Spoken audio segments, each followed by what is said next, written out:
The sports leader, 95.7 FM and AM 950, The Fan, Rochester. Always live on the free Odyssey app.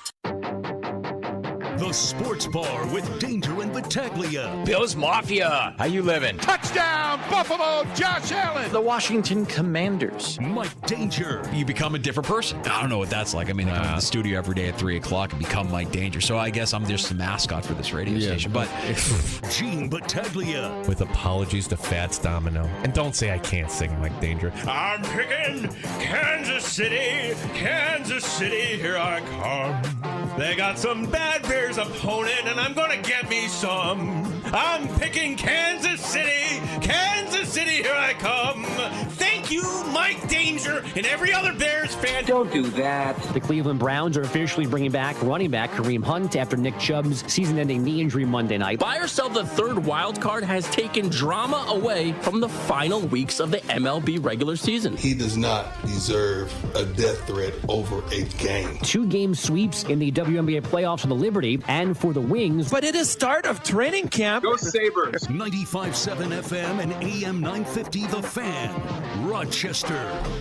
welcome into the Sports Bar. A good afternoon to you. We appreciate you checking us out at 95.7 FM, AM 950 here locally in Rochester. Online, you can find us in the Odyssey app anywhere you enjoy your shows. Search out the Sports Bar on your smart device. Ask it to play 95.7 The Fan. And our video stream gaining popularity with each passing day on YouTube, on Twitch, at The Fan Rochester. I'm Mike Danger. That's Gene Battaglia.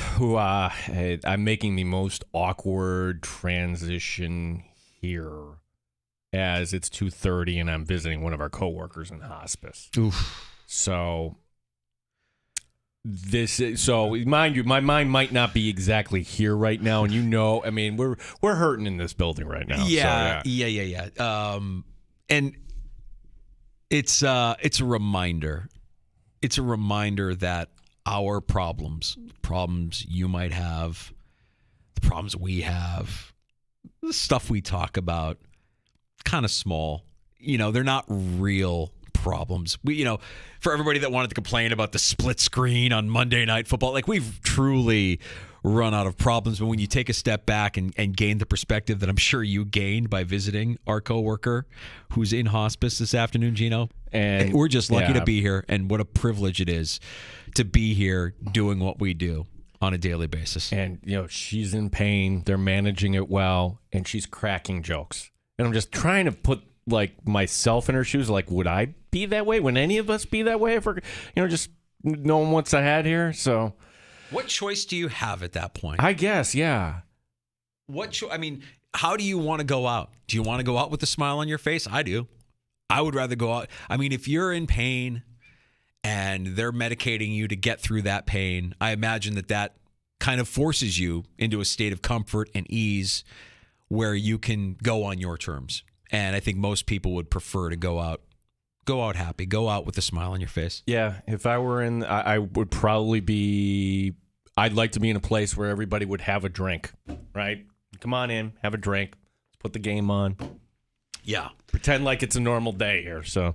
Yeah, selfishly, I'm rough in those situations, and I've been through it with my mother in hospitals, with my old man when he got sick, and we eventually lost him. When I hear hospice, I shudder because I remember getting that phone call about my father, and I was just it was staggering how little time we had. I thought I had more time, and it's taken from you immediately, your time with your loved ones. So again, it's it's just a reminder, Gene. It's a reminder that our problems are not real problems, and we're very, very fortunate. It gave me a perspective because my little one had a rough day yesterday, and she and when I saw her last night, she kind of broke down on me a little bit, and I said, you know what? It's okay. You're gonna be fine. We're gonna make it through this, and a reminder as she woke up today that. Yesterday is history. Yesterday is history. Tomorrow's a mystery. Oh, I like today, that, yeah. Today is a gift, and that's why they call it the present, Gene.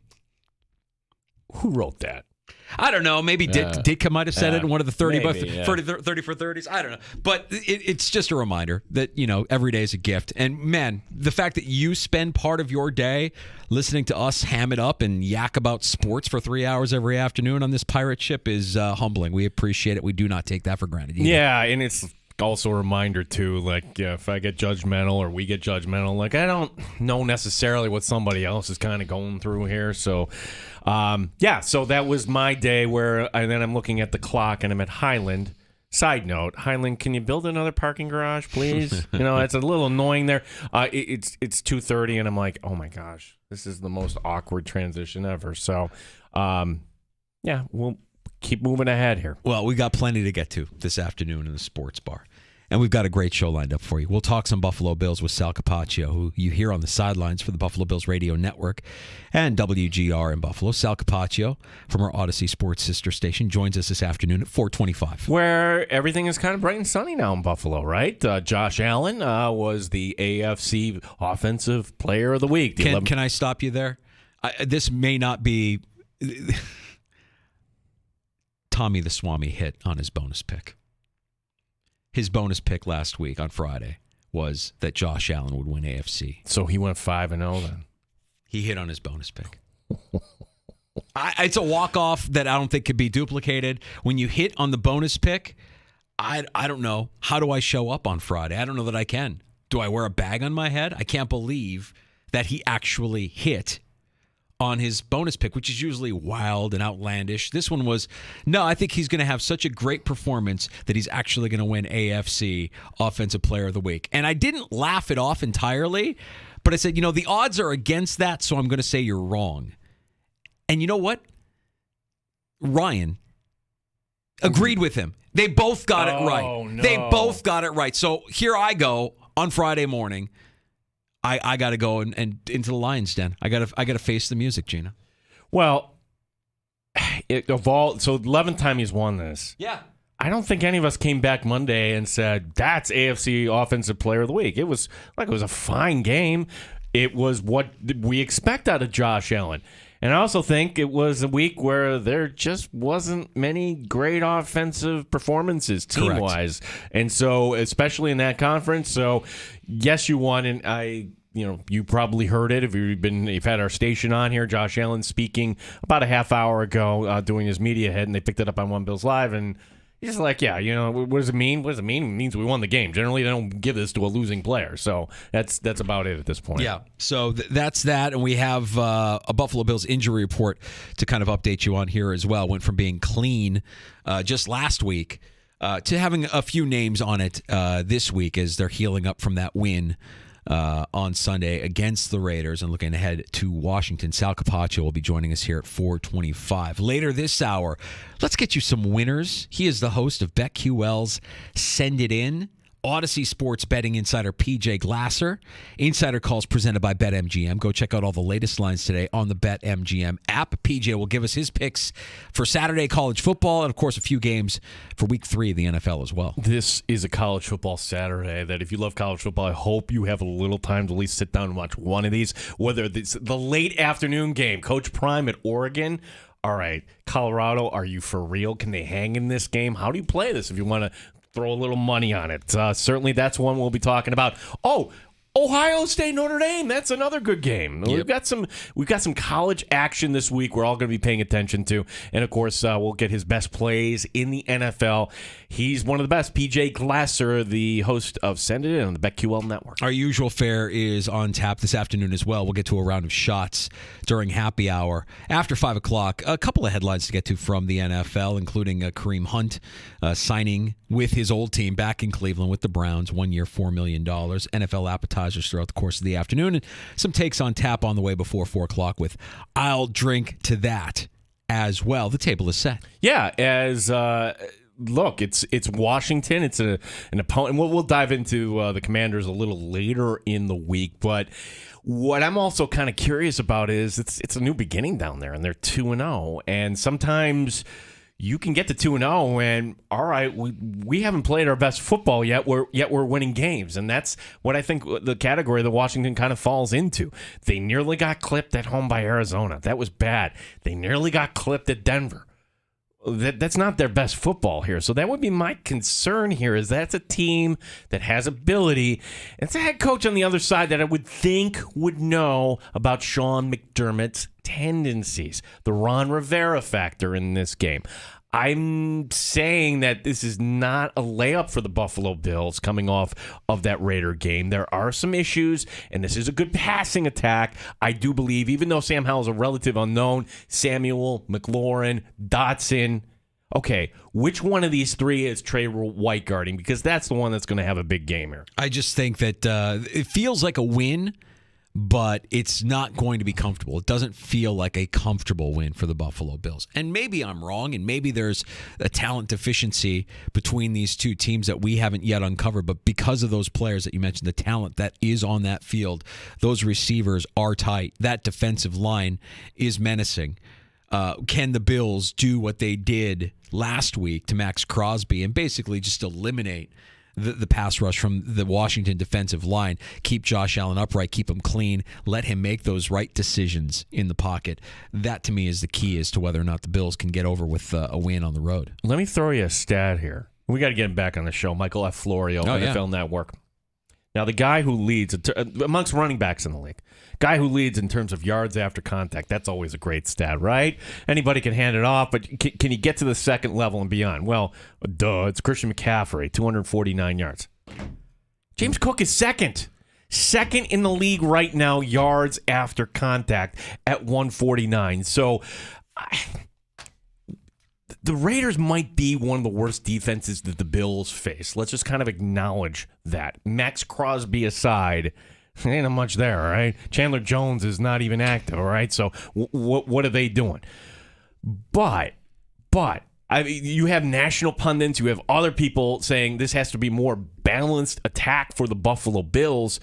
Are the Bills just kind of scratching the surface here with James Cook? And I don't know the answer to that question, but after the first drive, bring me your criticisms on Ken Dorsey last week, please. I'd like to hear them, like what Dorsey could have done better. Oh, a fourth down call. Okay. It's the right call, in my opinion, to go for it on fourth down. You didn't execute it. So, to me, it always looks great when you put up 38 points. Of course, the offensive coordinator it deserves a lot of credit when you do that. But I'm just kind of wondering, is that the key kind of moving forward, is just making sure that you have a Cook /Harris /DeMarco Murray kind of attack here, and then, oh, great, yeah, we got to pay attention to Josh Allen here too. Yeah, when you can rip off 6-7 yards per running play, I think you'll sign up for that every single week, and the Bills were just having their way against an inferior defense in Vegas.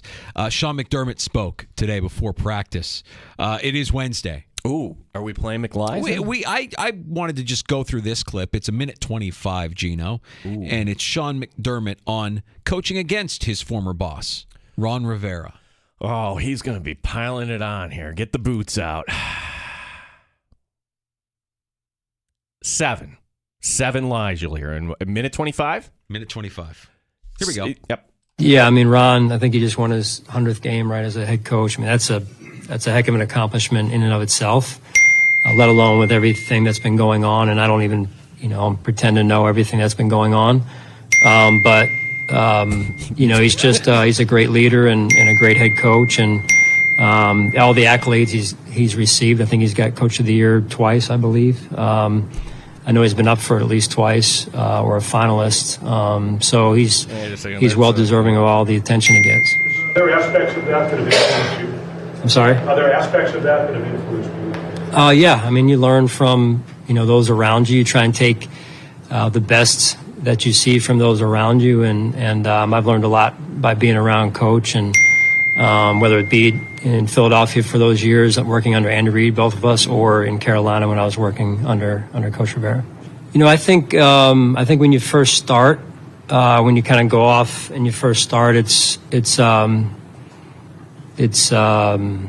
something different that week. But once you've been around it a little bit, and now with as many people, kind of that branch that are out there, there's quite a few of us out there in the league now that have been out there for a number of years. So, it's a little bit more of respect, number one, but also, hey, we both have a job to do. Where'd we get to? 7. You nailed it. Yeah, nailed it. Nailed it. Well, this is McDermott. He's won 2. I don't know, 2. Stall. He's won 2. You know that is a fact. Yeah. Just say it's a fact. He's won it twice. Yeah. I don't really know. Maybe he was up for a bunch more than that, but just to pile it on even more. He's won 2, but let's face it, he should have won at least 10. Coach of the Year should have won at least 10, but he's won 2. I know. I think he's won 2 for sure. He should have won at least 8, but no, we'll go with 2. Like Wednesdays here in the sports bar, we can dissect the words of head coach Sean McDermott. Yeah, that's a little surprising. He's 44, only the 44th head coach ever to win 100 games. Sean McDermott did speak on something we brought up yesterday to Matt Perino, and that's the play of corner Trey White. You mentioned it earlier, Gino. Which wide receiver is going to line up opposite 27? Here's Sean McDermott on Trey White's. Count the lies. Sean McDermott on Trey White's season up to this point. Yeah, again, a great example of mental skill and mental toughness in the way that he's handled it. He's always worked physically incredibly hard. And then to watch him come back last year and battle through knowing he wasn't himself. For him, knowing even he wasn't himself. And now, this season, being able to, to close that gap like he has and each week get better and better is again, I think a testament to his mental toughness and skill. Are you starting to see glimpses of pre-injury Tre'Davious White now? Flashes, yeah. And, I think with more time that, passes, we'll see more and more of it. Yeah. Word salad. That's not necessarily an endorsement. Yeah, we're hoping he gets back to what he was before closing the gap. He's closing the gap on what he was. Every day we see flashes of it. You're not seeing it. It's not there. He wasn't himself last year. Anybody who watches him closely knew he was shying away from contact. He wasn't as physical. He's lost a step. He's a nice player. His technique is perfect. Coach's dream if you're coaching that position. Trey White knows what he's doing out there, but he can't do it at the level that he's accustomed to doing it. He just isn't the same player post-ACL surgery. Say what you want about Dane Jackson. Dane Jackson is a solid tackler. Christian Benford right now, it's funny, like Matt Perino said, whoa, that's high praise. Like, no, he's getting high marks. Like PFF, okay, whatever you want to think about PFF. You don't even need PFF. Watch the game. Your eye test actually matches PFF on this one. If you watch the games, you see what we see, which is Trey White not looking like the Trey White of old. And it's another year. It's post ACL surgery. There's a lot of factors to it, and McDermott's not wrong. We see it with our own eyes. We know how hard he physically works. He's a machine. I mean, all last year at camp as he was rehabbing from that ACL, he was out there busting his tail. So it's not a work ethic thing. It's not that he's not doing everything he can. The frustrating part has to be, I'm doing everything I can, and it's still not there. And I imagine the player is more frustrated than anybody. I would say this about Tre'Davious White. And go back to the beginning. Go back to his rookie season. And maybe you remember this game, maybe not. But the point of the story is this. Rookie year, Cincinnati, he gets torched. I think it was A.J. Green. Okay, that's how long ago this was. And the Bills lose. And there's preseason. Regular season. Regular season. Regular right. season. Yep. Regular season, and that's the problem when you're a corner, okay? Hey, you lost the battle, and then everybody there, it's you. He was so down on himself following that. And I know a lot of people were like, wow, this is really good. This player really cares. And you do have to have a short memory. Now, the follow-up to the story was, he makes the game-saving interception against the Buccaneers at home the following week, and Tre'Davious White redeems himself because he was talented at that point. But what that Cincinnati game told me was, if he's in a bad spot, he's a player that mentally can get to a bad spot. Mm-hmm. And I don't like that in a corner. Well, the good news is he can make a play. And if he does make a play, maybe that reverses fortune for a short period of time. I don't know that it's sustainable. And I think what you hear with Sean McDermott there, in his words, yeah, we see glimpses of it from time to time. It's there from time to time. It's not consistent. He's McDermott. Like the media is asking the questions in a way that are trying to push McDermott in a positive direction. And McDermott he's soft pedaling. Can you play that again? Sean McDermott asked about the Tre'Davious White and how his work ethic is going. Yeah, again, a great example of mental skill and mental toughness in the way that he's handled it. He's always worked physically incredibly hard. And then to watch him come back last year and battle through knowing he wasn't himself, for him knowing even he wasn't himself. And now, this season, being able to close that gap like he has and each week get better and better is again, I think a testament to his mental toughness and skill. Are you starting to see glimpses of pre-injury Tre'Davious White now? Flashes, yeah. And, I think with more time that, passes, we'll see more and more of it. Yeah, that's the part. Yeah, that right there, that last line, big lie. Yeah. Big lie. Well, are you starting to see flashes? Like, I don't know. Are you seeing flashes? Who?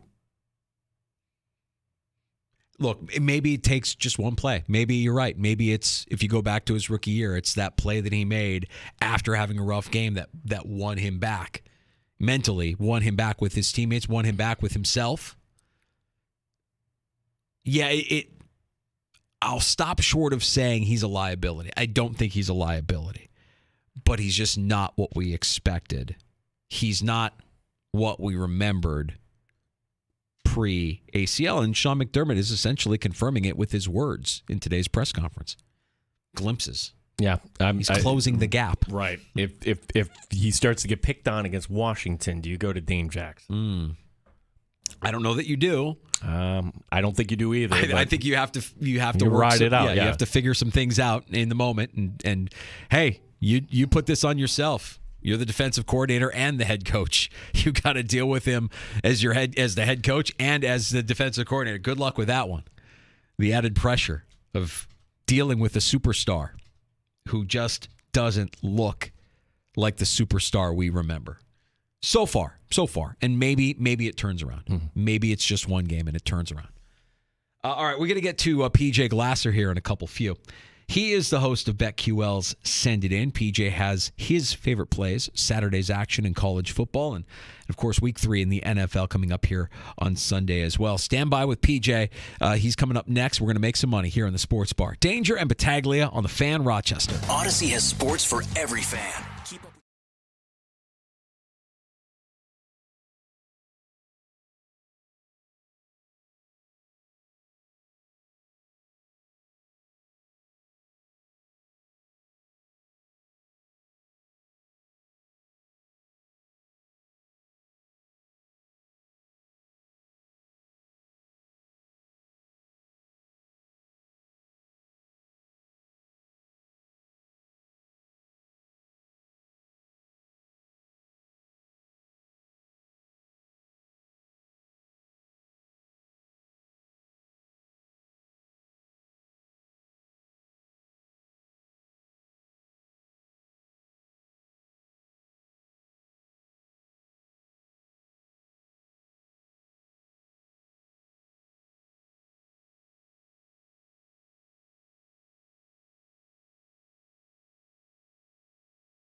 update.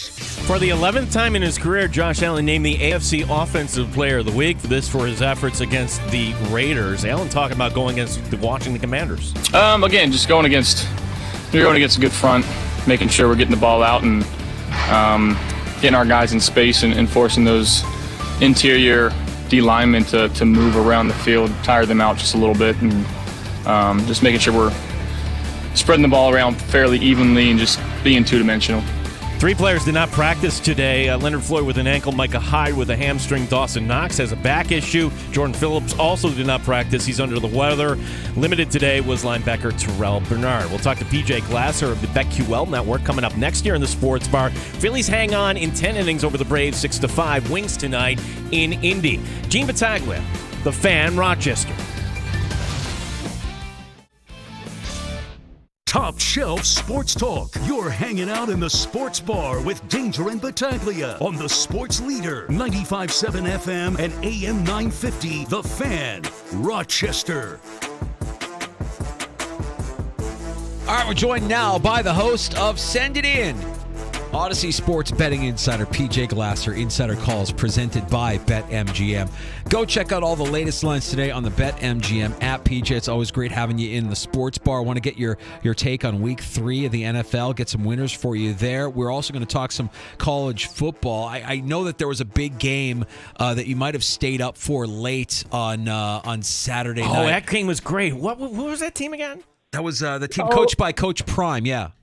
Coach Prime, was that Colorado versus Colorado State, fellas, out in Boulder? That was the one. Yeah. They're playing. Who are they playing? They're Oregon. They're playing Oregon. Who's Oregon playing this weekend? Oh, Bo Nix, our good friend.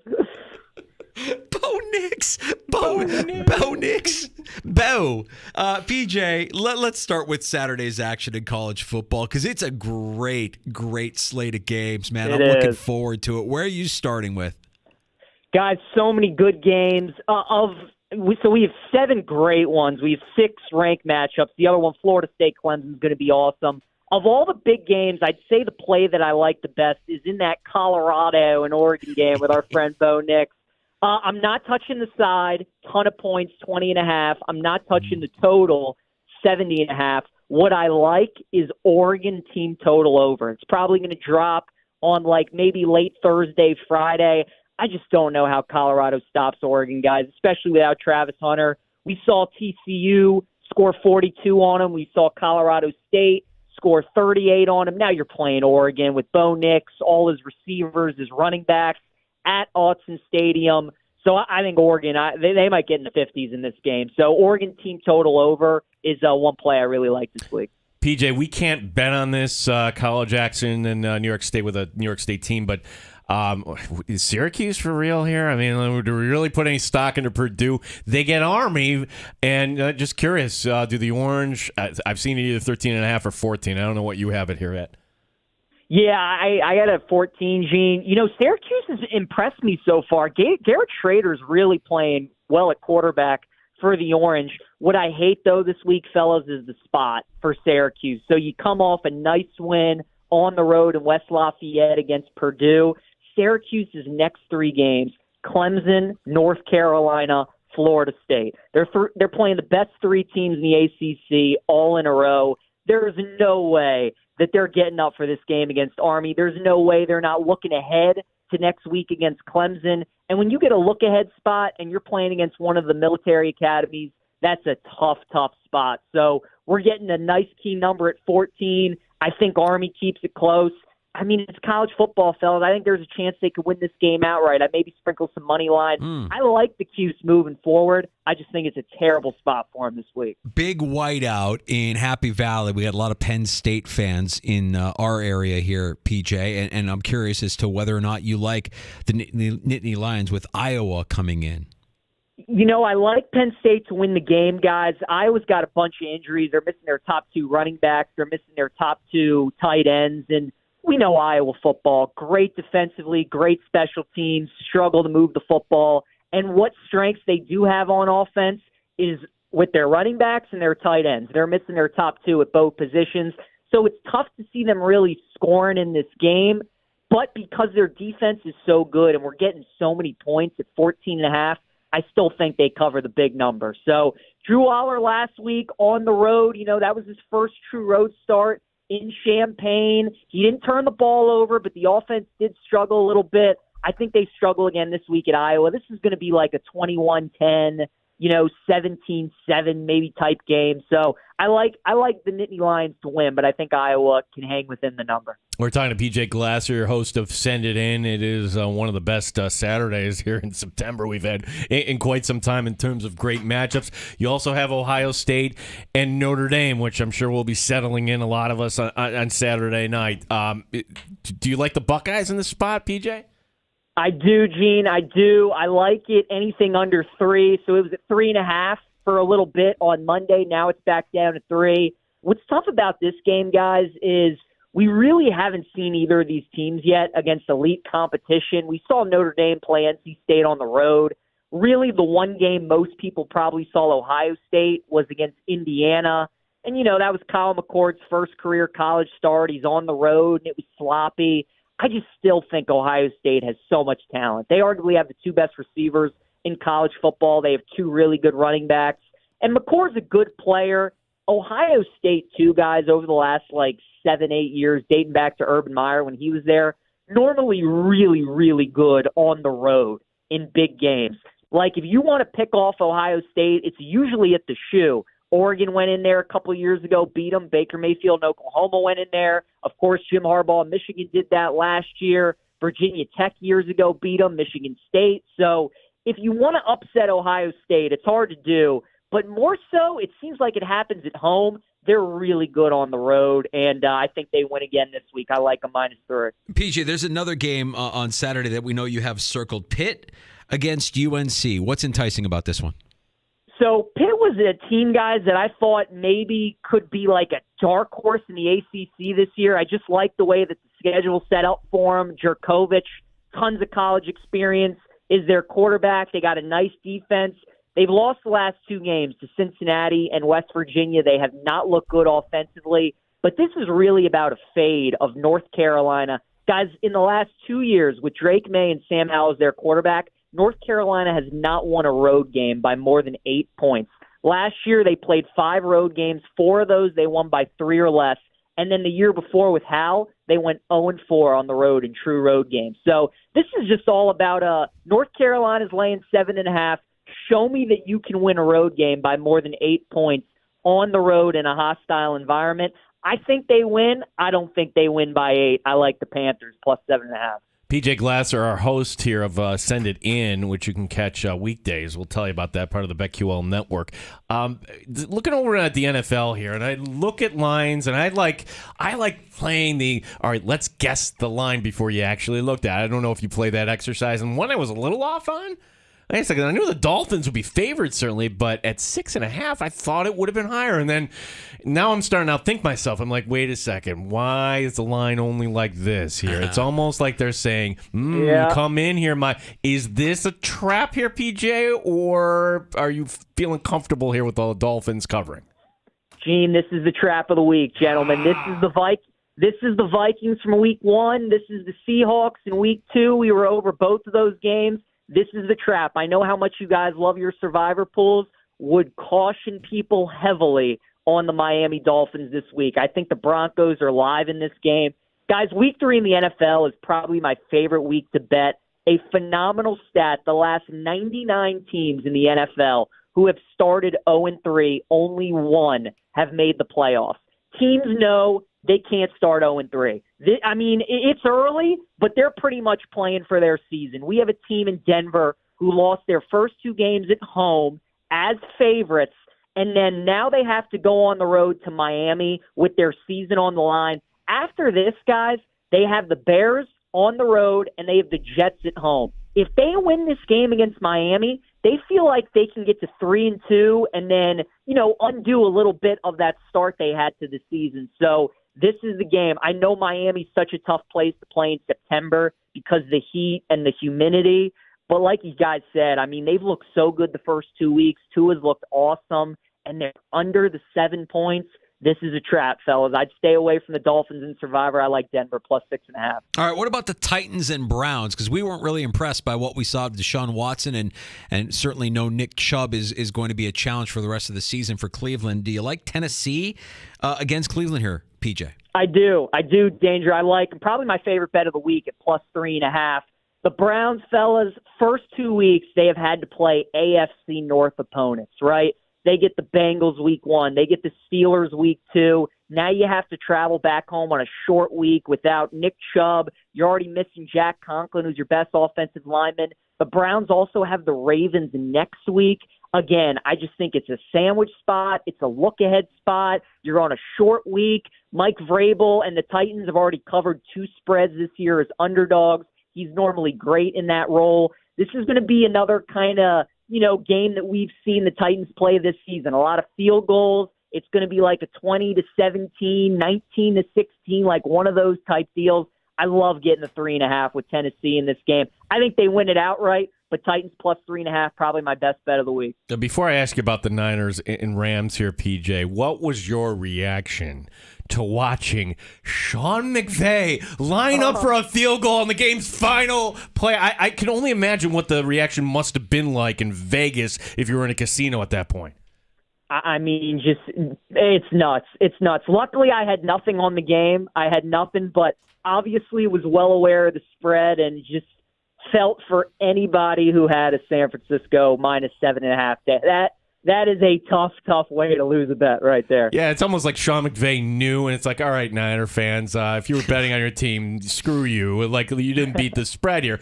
But this stat, I think, is telling. Like, entering last week, teams that play the 49ers the following week, they're 0-15 the last 15 games outright. It's just that's a remarkable stat. Now, the Steelers broke that trend last week. So here you have the Rams. And like you mentioned, I could see maybe where you might be leaning here if you believe Cincinnati. They can't afford to go 0-3. So am I right in your logic here? PJ, are you picking the Bengals in this spot? I am. I love the nugget, Gene, about teams off of the following week about the Niners, too. Look, Burrow's probably not going to play. Jake Browning's never attempted an NFL pass in his career. But like you said, it's an 0-2 team. They're at home. And I think the Rams, this is a good spot to fade them, right? Coming into the year, we all thought they weren't going to be very good. They've looked good so far, but it's against divisional opponents, like teams that they know very well. Now, they've played 2 good teams in Seattle and San Fran and have covered both spreads. They beat Seattle outright. But I like the spot for the Bengals. There's something, too, in the NFL about, like, teams when they have a backup quarterback just, like, rallying around them and playing well. And we saw that with Dallas and Cooper Rush last year. Ravens played decent at times with Tyler Huntley when he was in there. So I like the Bengals, fellas, minus 2.5 against the Rams. Remind us again who might be on the bench for Cincinnati come Sunday? Joe Burrow might be on the bench for the Bengals, fellas. Just making sure, PJ. Tell us about Send It In. Tell us about your show, PJ. It's fast-moving, and we can't get enough. Yeah, guys, 1:30 to 2 o'clock Eastern Time. Send It In Monday through Friday. Fast-paced, 30 minutes. It's interactive. We love hearing from people chiming in, throwing in questions and what they like this week, their best bets. So make sure you tune in. BetQL Network, Send It In, 1:30 p.m. Eastern Time, Monday through Friday. PJ, love the advice. Love our hits, buddy. Good luck this weekend. Thanks so much for your time today. Yeah, good talking to you guys as always. Talk to you next week. He is the host of Send It In, Odyssey Sports Betting Insider, PJ Glasser. Insider calls presented by BetMGM. Go check out all the latest lines today on the BetMGM app. By the way, we take requests here in the sports bar. If there's like a favorite athlete or town or something that, ends in O. I tipped off my buddy who lives in Baltimore, and I said, give me a good one that I can throw at PJ, and maybe I'll do it next week. Manny Machado. Well, his season's over, Danger. Yeah. It's tough. Who's the biggest disappointment out west? The San Diego Padres. Who's that guy? The guy that they pay all that money? Oh, yeah, Manny Machado. Who played for the O's. He did. Yeah. He did play for the Oreos. We've got I'll Drink to That on the way next in the sports bar. Time for some takes on tap. Yeah, talking about dysfunctional franchise. There's a story that Kareem Hunt signed. Not a surprise, right? Like the Browns, what are their options? Do we want to flip a draft pick for Cam Akers? No. But there should have been a different option out there, and I'll explain. It has nothing to do with the Browns in this take. It's another team that I'm kind of looking sideways as far as their dysfunction here. There's a team that I know a lot of fans right now are riding high. They absolutely can't get enough of what their team has done through 2 weeks. And history has shown us that you guys are all out of your minds. If you think what is going to happen, it's not, and I'll explain why. And if I can vent my frustrations for a little bit, because I'm done. I'm done with the Bears. I think I made that proclamation clear yesterday. Mm-hmm. Like I'm over Justin Fields. Justin Fields today made some comments in his press conference. Pretty damning comments from a third-year quarterback who hasn't won anything at this level. This should be like a lead story, right? This is all they're talking about today in Chicago. In Chicago, this is all they're talking about. And while it's frustrating as a fan, I think all of us, if you're from Rochester, you all have a rooting interest in at least one piece of the Chicago Bears. And he has an opportunity. I'm talking about Ryan Poles. Oh, I see where you're going here. He has an opportunity here to do something that his contemporaries are too cowardly to do. And I'll explain what that is coming up here with I'll Drink to That. Next in the sports bar, Danger and Battaglia on the Fan. Get ready to start the NFL week off right. Mike Danger for FanDuel Sportsbook, the official partner of 95.7 The Fan. Because right now, all customers can get a no-sweat same-game parlay for Thursday Night Football. Just place a 3-leg same-game parlay on this week's game between the Niners and the Giants. You'll get bonus bets back if you don't win. NFL same-game parlays are the perfect way to combine your bets for a chance at a bigger payday. Build your own or choose from one of the popular same-game parlays pre-built for you in FanDuel's top-rated sportsbook app. Visit FanDuel.com/Mike so you don't miss out on your chance to get a no-sweat same-game parlay on America's #1 sportsbook. FanDuel, an official sports betting partner of the NFL. 21 plus and physically present in New York. Refund issued as non-withdrawable bonus bets that expire 7 days after receipt. Max refund $5 unless otherwise specified. Restrictions apply. See terms at sportsbook.fanduel.com. For help with a gambling problem, call 1-877-8-HOPE-NY or text HOPE-NY 467-369. Odyssey has sports for every fan. Keep up with your favorite teams.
leader. 95.7 FM and AM 950 The Fan, Rochester.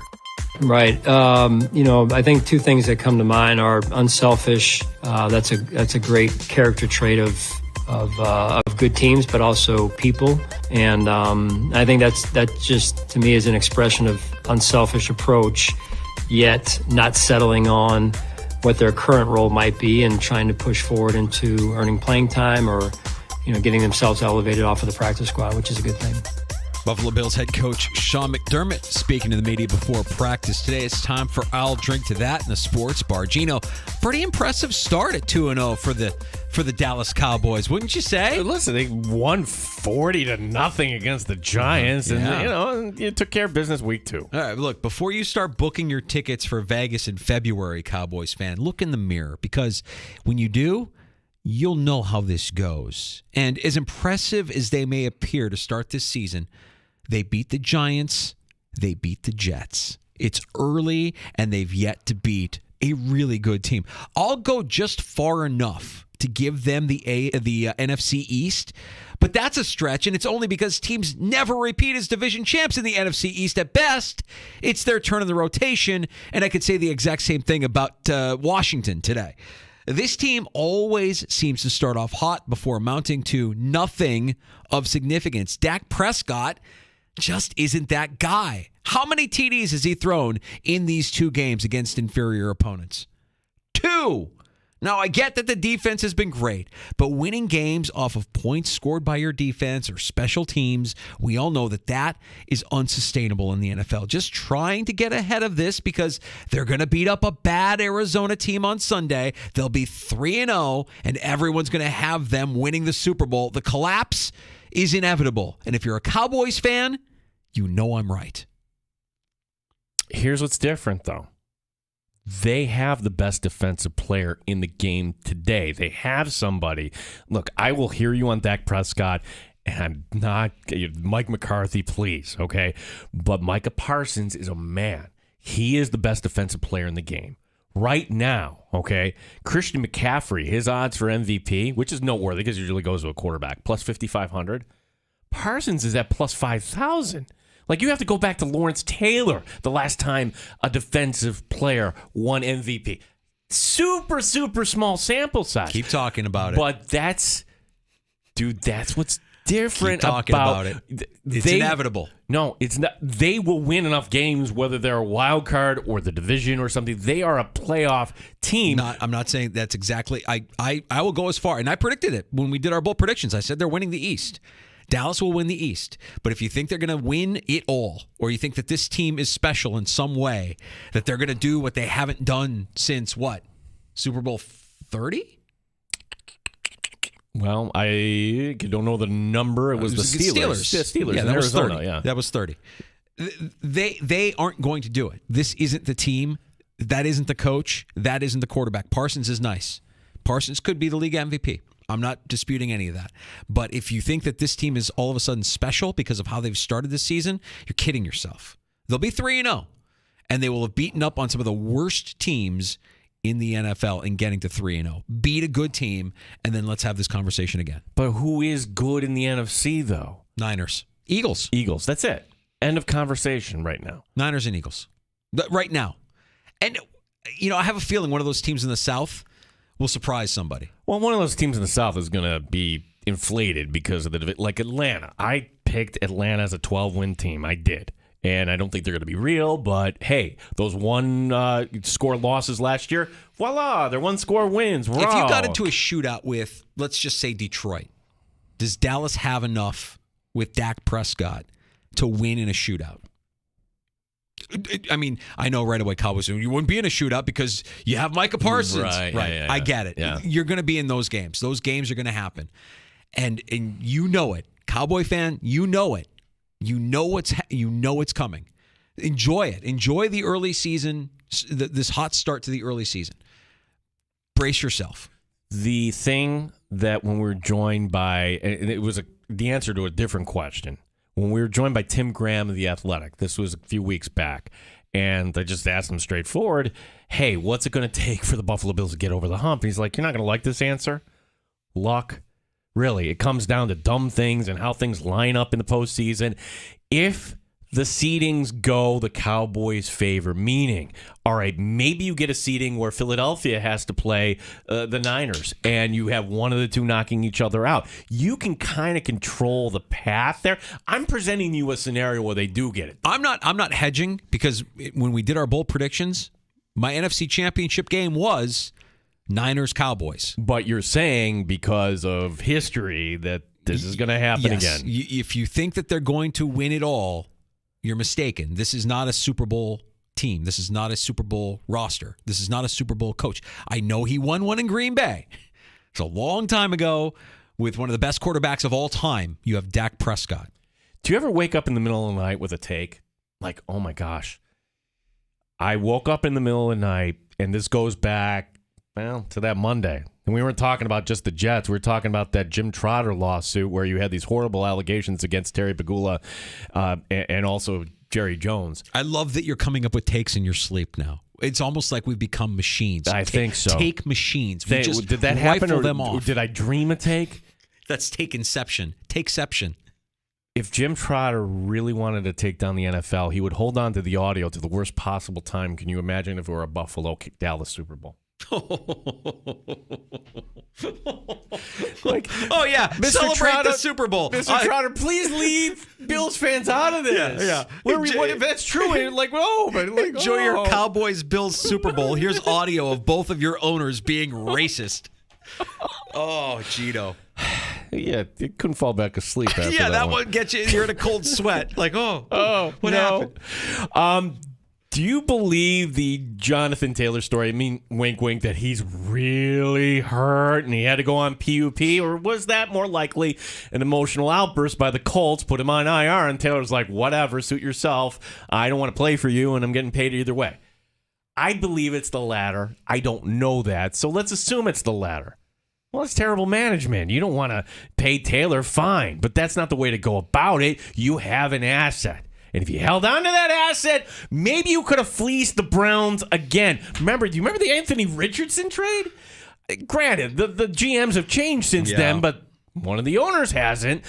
Who's to say the Colts couldn't have fooled the Browns again here and gotten a second-round pick for Jonathan Taylor? Not enough. They wanted Jalen Waddle from Miami. They're out of their minds. They're not going to ask for a second-round pick. They're going to ask for a first, if not multiple first-round picks. That's where the Colts' head is at right now. And if you think that they are a dysfunctional franchise, well, Gino. Oh, wait a second. Set aside. I've got a seat here. You can have a seat here. And let me tell you a tale about my Chicago Bears, because I'm out. My frustrations have been well documented through the first 2 weeks. Stop. You're out as a fan? No. I'll always be a fan, but I'm out on this season. I'm not going to, Stop. It doesn't work that way. Let me tell you something. I'm going to always know what goes on. I'm always going to know how they're doing. I'm going to pay attention to what they're doing. I'm saying, if my plans of going to Chicago for a game this season when I was all hyped in the preseason because my buddy Tony was buying in and I somehow fell into the trap of thinking that this team was actually functional, done. Not burning a calorie. Well, I'm actually burning a calorie right now. I'm not going to spend $1. I'm not going to waste any time. I'm going to tell you, my frustrations through the first 2 weeks have been well documented. Justin Fields today in his press conference admitted he's been playing too robotic. And then he launched the grenade when asked why. He simply said, coaching. Now, I don't really care what happens the rest of this season to the Bears or to Justin Fields ever. But as a Rochesterian, we should all be rooting for a Section 5er who's calling the shots as the team's GM. And if you're Ryan Poles, pride of Canandaigua, nothing has gone your way since becoming Bears GM. He's clearly made some mistakes. I'll point to the Chase Claypool trade. He's had some wins, but today, with this news, presents an opportunity. Your third-year quarterback just publicly called out the coaching staff that you helped assemble. Poles can do something that other GMs are too scared to do. If there's an issue with Fields, you bench him or trade him. If there's an issue with the OC, Luke Getsy, you fire him. Doing nothing at this point only adds more gasoline to an already ablaze Hallis Hall. I'm just sick over all of it. And I'm not even talking about a story with their defensive coordinator that's kind of bubbling under the surface, that there's rumors and whispers that I'm not going to get into because I don't do that. I want to have sources. I want to have concrete facts before I go on the air with something, but it's ugly. It's ugly right now. That is a dysfunctional organization. This is interesting. Okay, sidebar. Sunday, Labor Day weekend, I'm at the Wings game, and it's the day where they put the Walk of Fame people out. And going into the Walk of Fame, Ryan Poles. I'm like, wait, is he here? Is he here? And man walks out. No, it's Ryan Poles' father. I'm like, well, we're talking on the air, and we have to acknowledge that, my gosh, you're like, there might be family members listening. Pulling for him. Yeah, we're pulling for him. We want him. Let's go back to the pre-draft reports. This was a big controversy back. What year did he get traded? This is 2 years ago. Dan Orlovsky went on McAfee, and these were the things he said about Justin Fields. He's the last guy in, the first guy out. I've heard questions about Justin Fields' work ethic. Where is his desire to be a great quarterback? And then the pushback, all of a sudden this became a race issue from Trotter and Bucky Brooks and others saying, no, this is disproportionate to it. No, that's not it at all. This is what Orlovsky was hearing from Ohio State people. The second that things kind of go wrong, this is what kind of happens here. And again, this hasn't been the second. It's been a while here, but you are being questioned about your work ethic way back when. You know how you become less robotic? Practice more. Get into the office more. He's so gifted athletically, and it saved him his entire football playing career, that's all he knows. And as a coach, if you're trying to show him, hey, this is another way that you can do this, it might actually save you behind this putrid offensive line, he's not hearing it. He doesn't want to hear it. In fact, it confuses him. And that's why he's saying he's robotic. He's got we talked about this with Josh Allen week 1. Too many voices in his head. Run, don't run. Slide, don't slide. Throw deep, don't throw deep. Conservative, not smart, not conservative. So if you don't have the mental capacity to take in what the coaches are giving you, you default to your settings, your default setting. In the case of Justin Fields, I'm an athlete. I can run out of the pocket. I can do anything. Now, when you make an investment in a quarterback, you want to protect that investment as best you can. Now, you don't have an offensive line, so that's a problem. But you don't want him taking hits every time he scrambles because he can't process who to throw the ball to quick enough. Was it you that was telling me his average time in the pocket is like double what the average is in the NFL? Like, I know it's up there, right? It's ridiculous. He's a mess. And today, he just lit a fire. He just took a blowtorch to everybody at Hallis Hall. And Gino, there's another element of this with their defensive coordinator that if and when that becomes a story, big issues in Chicago.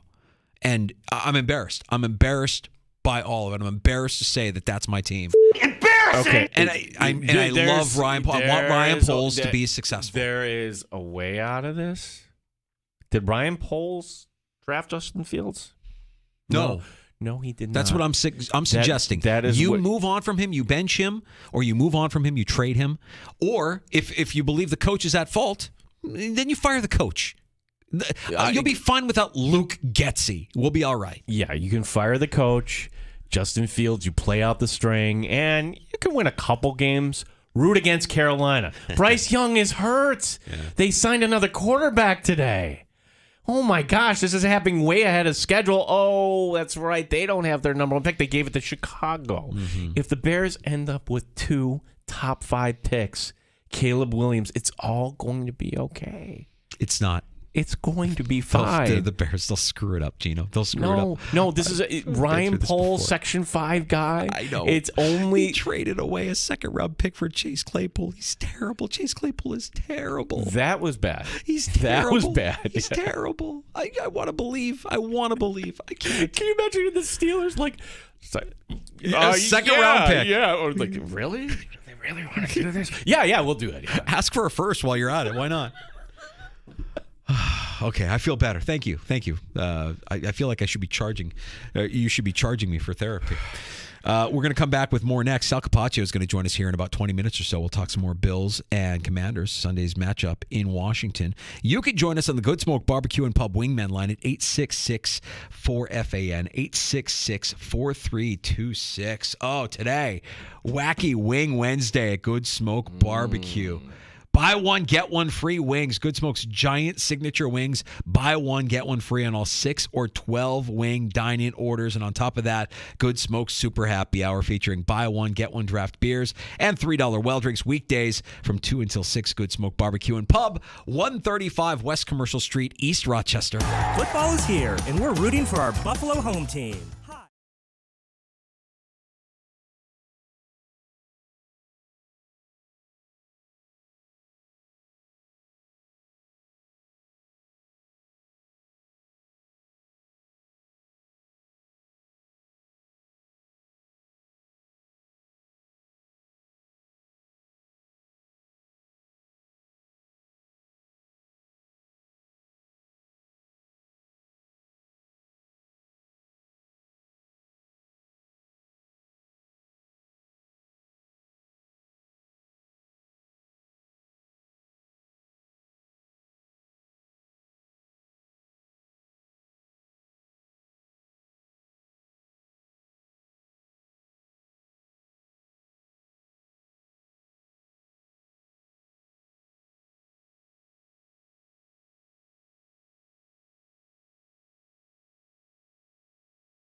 W239BF Rochester. The sports leader. 95.7 FM and AM 950. The Fan, Rochester. Always live on the free Odyssey app. The Fan, Rochester. Sports update. Buffalo Bills quarterback Josh Allen once again named the AFC Offensive Player of the Week. This for an 11th time in his career. Allen viewing it as a team award. Typically, they give it to the team that won the game, so it's a win. I was surprised. I didn't think stats were that great, but again, doesn't mean a whole lot. But it's still nice. It means we won a game. On the Bills' injury report, 3 players out because of injury today at practice. Leonard Floyd, Micah Hyde, Dawson Knox. Jordan Phillips was under the weather. Linebacker Terrell Bernard was limited. Sal Capaccio, Buffalo Bills Radio Network. He joins us later this hour. On the Major League scoreboard, Phillies hang on in 10 innings over the Braves, 6-5. American League wildcard chase. Texas beating up on Boston, 15-4. Seattle looking to hold serve. They are up on the A's, 2-0 in the second. Gene Battaglia, the Fan, Rochester.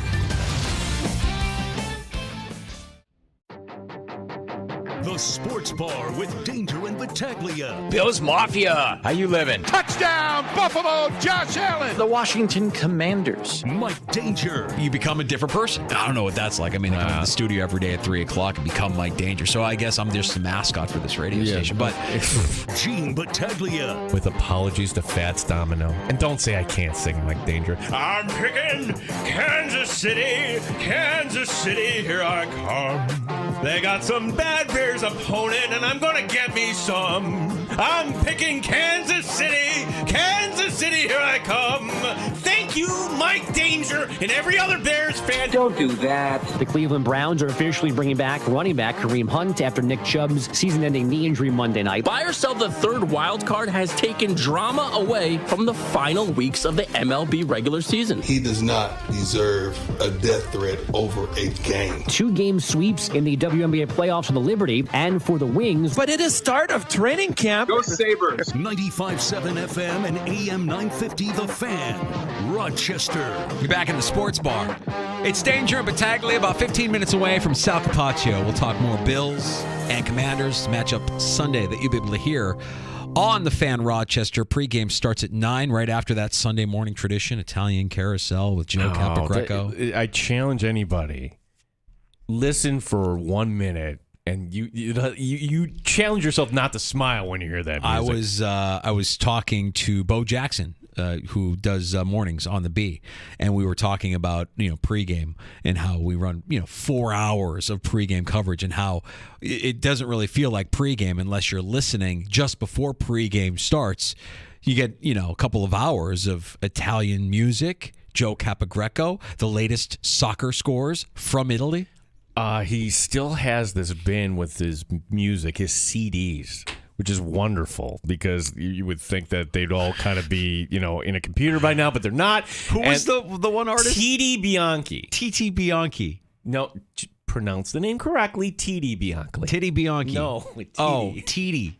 T.D. Bianchi.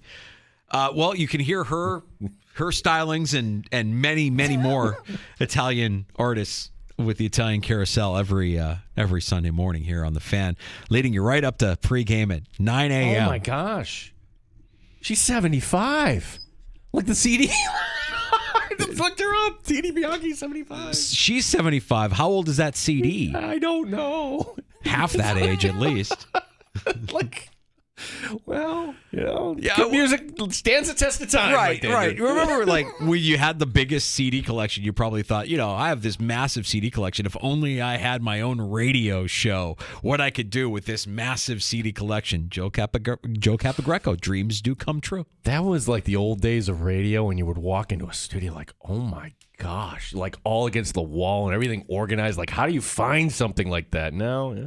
Oh, dude, the numbering system that we used to have to use for finding CDs or cartridges back in the day. I remember that was a big part of what what I did when I first started as a teenager.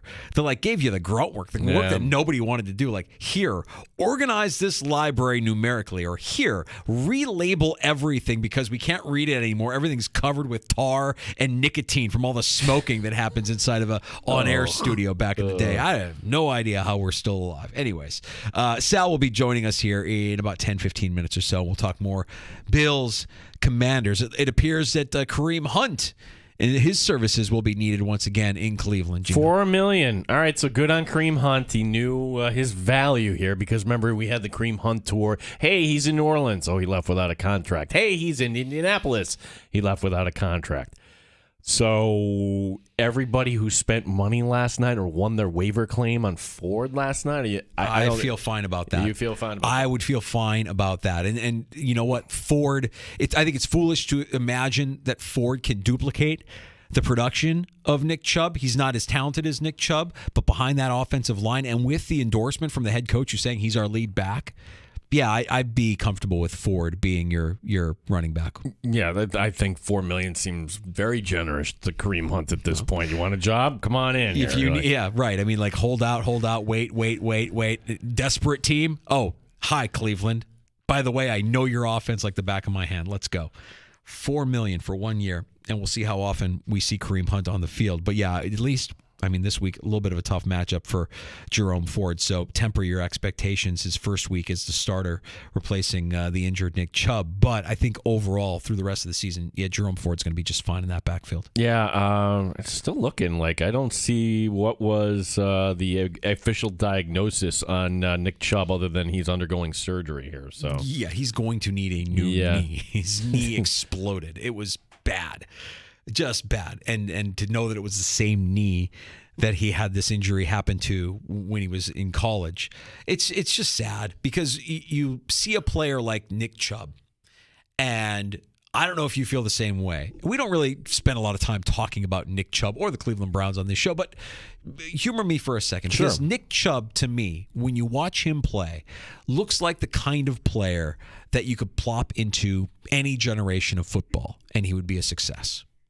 Any generation. And you can't say that for every player in the NFL, every star player in the NFL. But you could put Nick Chubb in any generation of football. And that's a football player.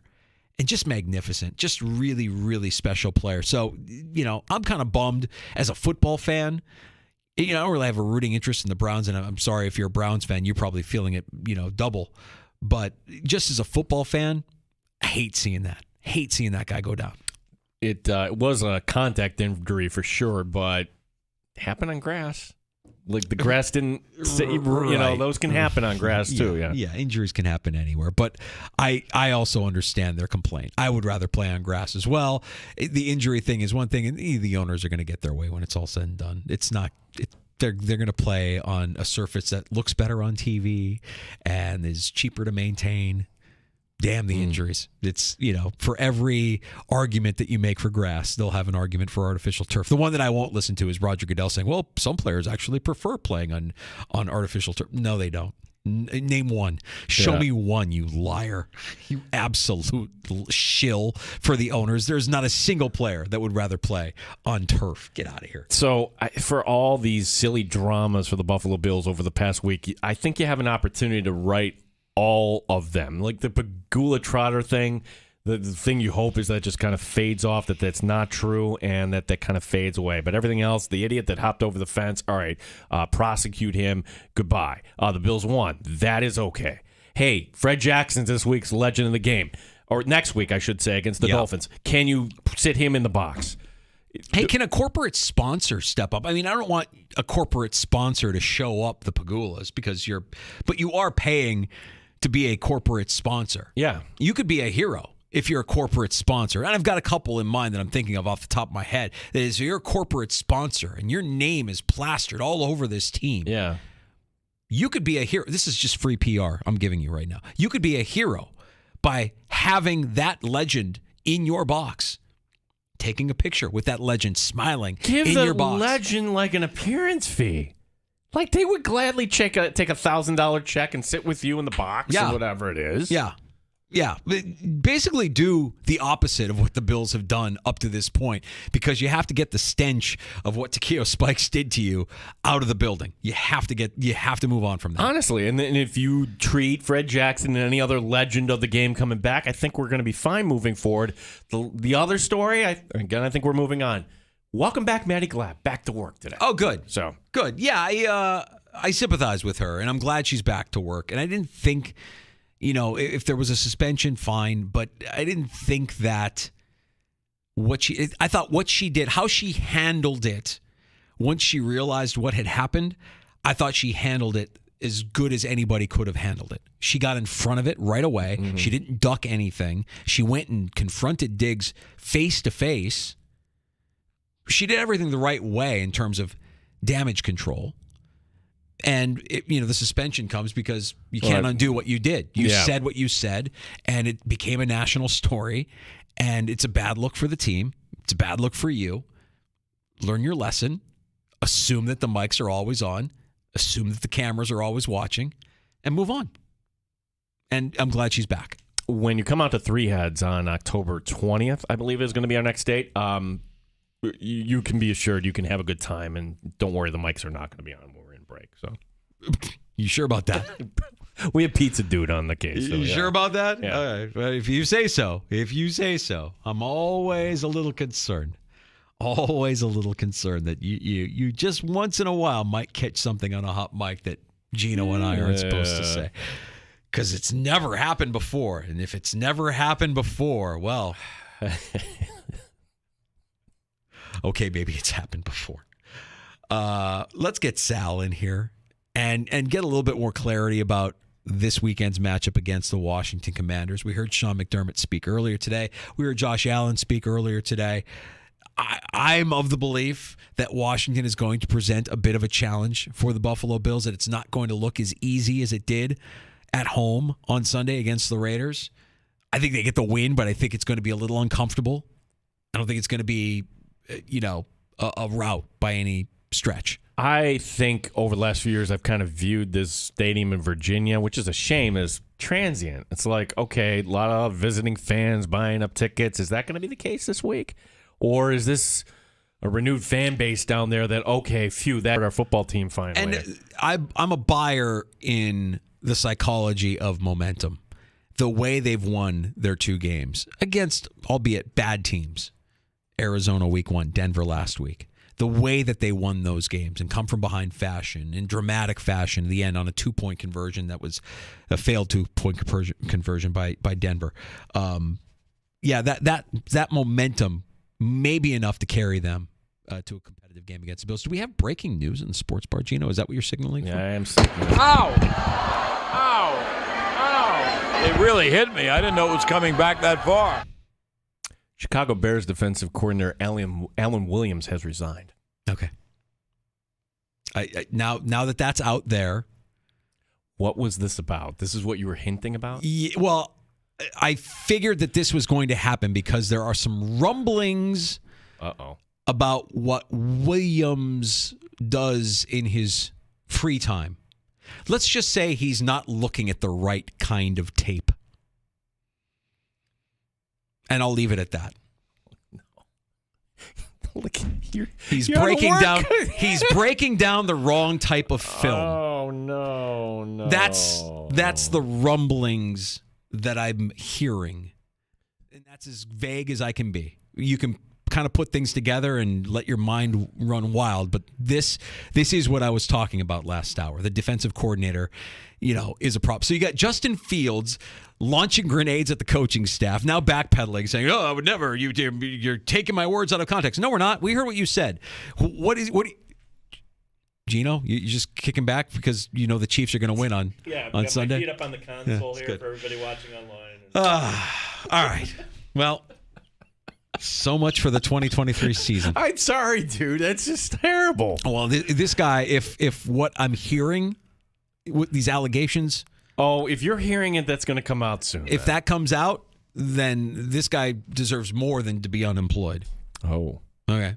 So we'll see. All right, let's get to Sal Capaccio joining us next in the Sports Bar. It's Danger and Battaglia on the Fan Rochester. Odyssey has sports for every fan.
Sports Update. Josh Allen named the AFC Offensive Player of the Week for an 11th time in his career. Allen getting ready for those Washington Commanders. Again, just going against a good front, making sure we're getting the ball out and getting our guys in space and forcing those interior D linemen to move around the field, tire them out just a little bit, and just making sure we're spreading the ball around fairly evenly and just being two-dimensional. 4 players did not practice today due to various things. Leonard Floyd with an ankle, Micah Hyde with a hamstring, Dawson Knox back issue, and Jordan Phillips under the weather. Terrell Bernard, the linebacker, limited. We'll talk to Sal Capaccio, WGR, coming up next here in the Sports Bar. Phillies hold on for a win over the Braves, 6-5 in 10 innings. Orioles leading the Astros 1-0 in the 7th. Gene Battaglia, the Fan, Rochester. They've raised the bar on Rochester Sports Talk. You're in the Sports Bar with Danger and Battaglia on the Sports Leader, 95.7 FM and AM 950 The Fan, Rochester. Yeah, I mean, sure. Like I've said before, I think experience is a good teacher, and it's good to have on your resume. And I think you lean on that experience from years past, but you're also trying to build your own identity. Looking ahead and going forward. So I think for sure, yeah, it tends to be a great teacher, and if used the right way, it can benefit you. Bills head coach Sean McDermott on a team that is built for adversity. We welcome in Sal Capaccio. You hear him on the sidelines game day here on the Fan, Rochester, and of course our Odyssey Sports sister station, WGR in Buffalo. You were at practice today, Sal. We know that we've got some banged up Bills to talk about. We also heard from Sean McDermott. There was one clip that we played earlier today, and one player that he was questioned about that I wanted to start with. And Sal, I wanted to get your opinion on what we've seen so far through 2 weeks on Trey White at corner. Yeah, I don't think that Tre'Davious White has played poorly at all. I don't think he's necessarily been the best player on the field, but it's hard to tell with corners when they're not necessarily targeted a lot, and that usually says more good than bad anyway. He did give up the touchdown against Garrett Wilson, but that was really more of Garrett Wilson making an incredible play. I think a couple of times he's missed tackles, but look, it's not something you're always expecting. You want the corner, you want everybody to make a tackle. I can go back to the Breece Hall run, the 83-yard run.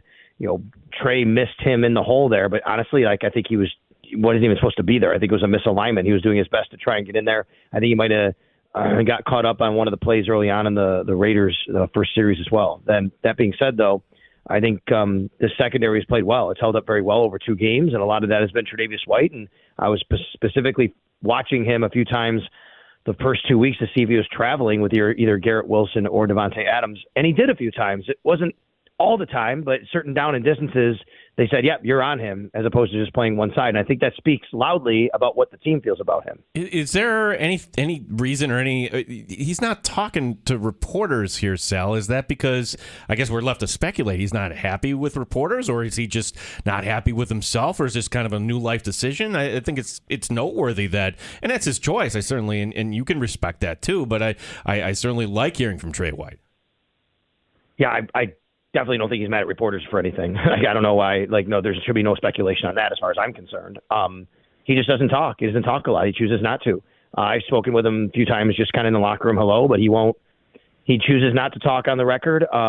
That's actually been something a lot of the media has, asked and inquired about, because mostly, players do, and they're basically required, each player, to kind of do a once a week if you ask them or whatever. But nobody's really pushed the issue, because this goes back really over a year ago when Tre'Davious was rehabbing and he didn't want to talk, and then he's just not the most talkative guy. But when he is, he's great. So no, I would say this: I wouldn't read anything into it, as far as being unhappy about anything. I just think it's his choice not to speak on the record. And, we've asked him many times, and he just kind of smiles and says, come on, I don't really want to say anything, or I don't want to talk. So, Sal, a get-right game on Sunday, and we'll talk about Washington, their opponent, here coming up this weekend. But, man, the thing that I think was most impressive is going into that game against the Raiders, you heard about Max Crosby this, Max Crosby that. He's going to be a problem.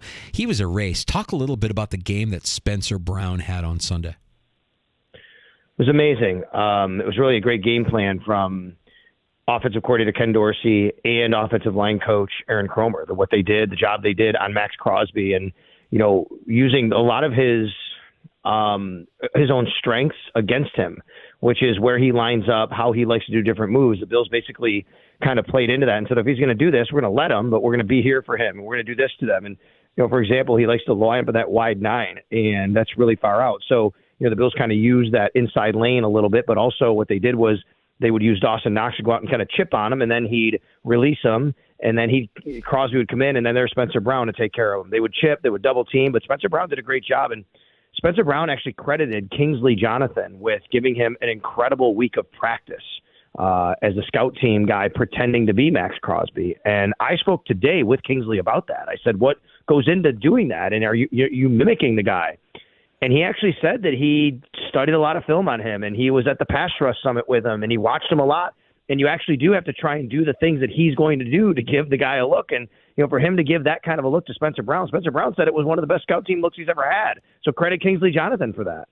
Yeah, and Kingsley Jonathan maybe should get on the field at some point if you can do that in practice. Again, Sal, and again, you said this a while ago, like Wednesday injury report, okay, it's noteworthy, but pay attention to Friday. So that's kind of the disclaimer, but is there any context you can give us here about the injuries? Leonard Floyd being one, not practicing today. You have Micah Hyde. You also have Dawson Knox. I saw Leonard Floyd in the locker room talking to reporters, which I don't know if that's a good sign or not after the game, but your thoughts on where those 3 players are at heading to Washington here? Yeah, also, those 3. And then Jordan Phillips is also ill today. So that was one, he's out because of a sickness. But let's start with Dawson Knox because he's the one we didn't expect. The back issue, he finished the game as far as we know. I don't remember him coming out of the game or anything like that. So let's hope there's nothing there and it's just a day to get right and recover. Like you say, and I always say this, Wednesday's the day for that.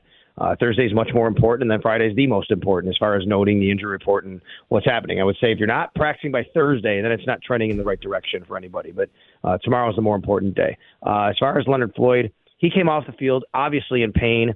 He was pointing to the inside part of his right ankle to trainers.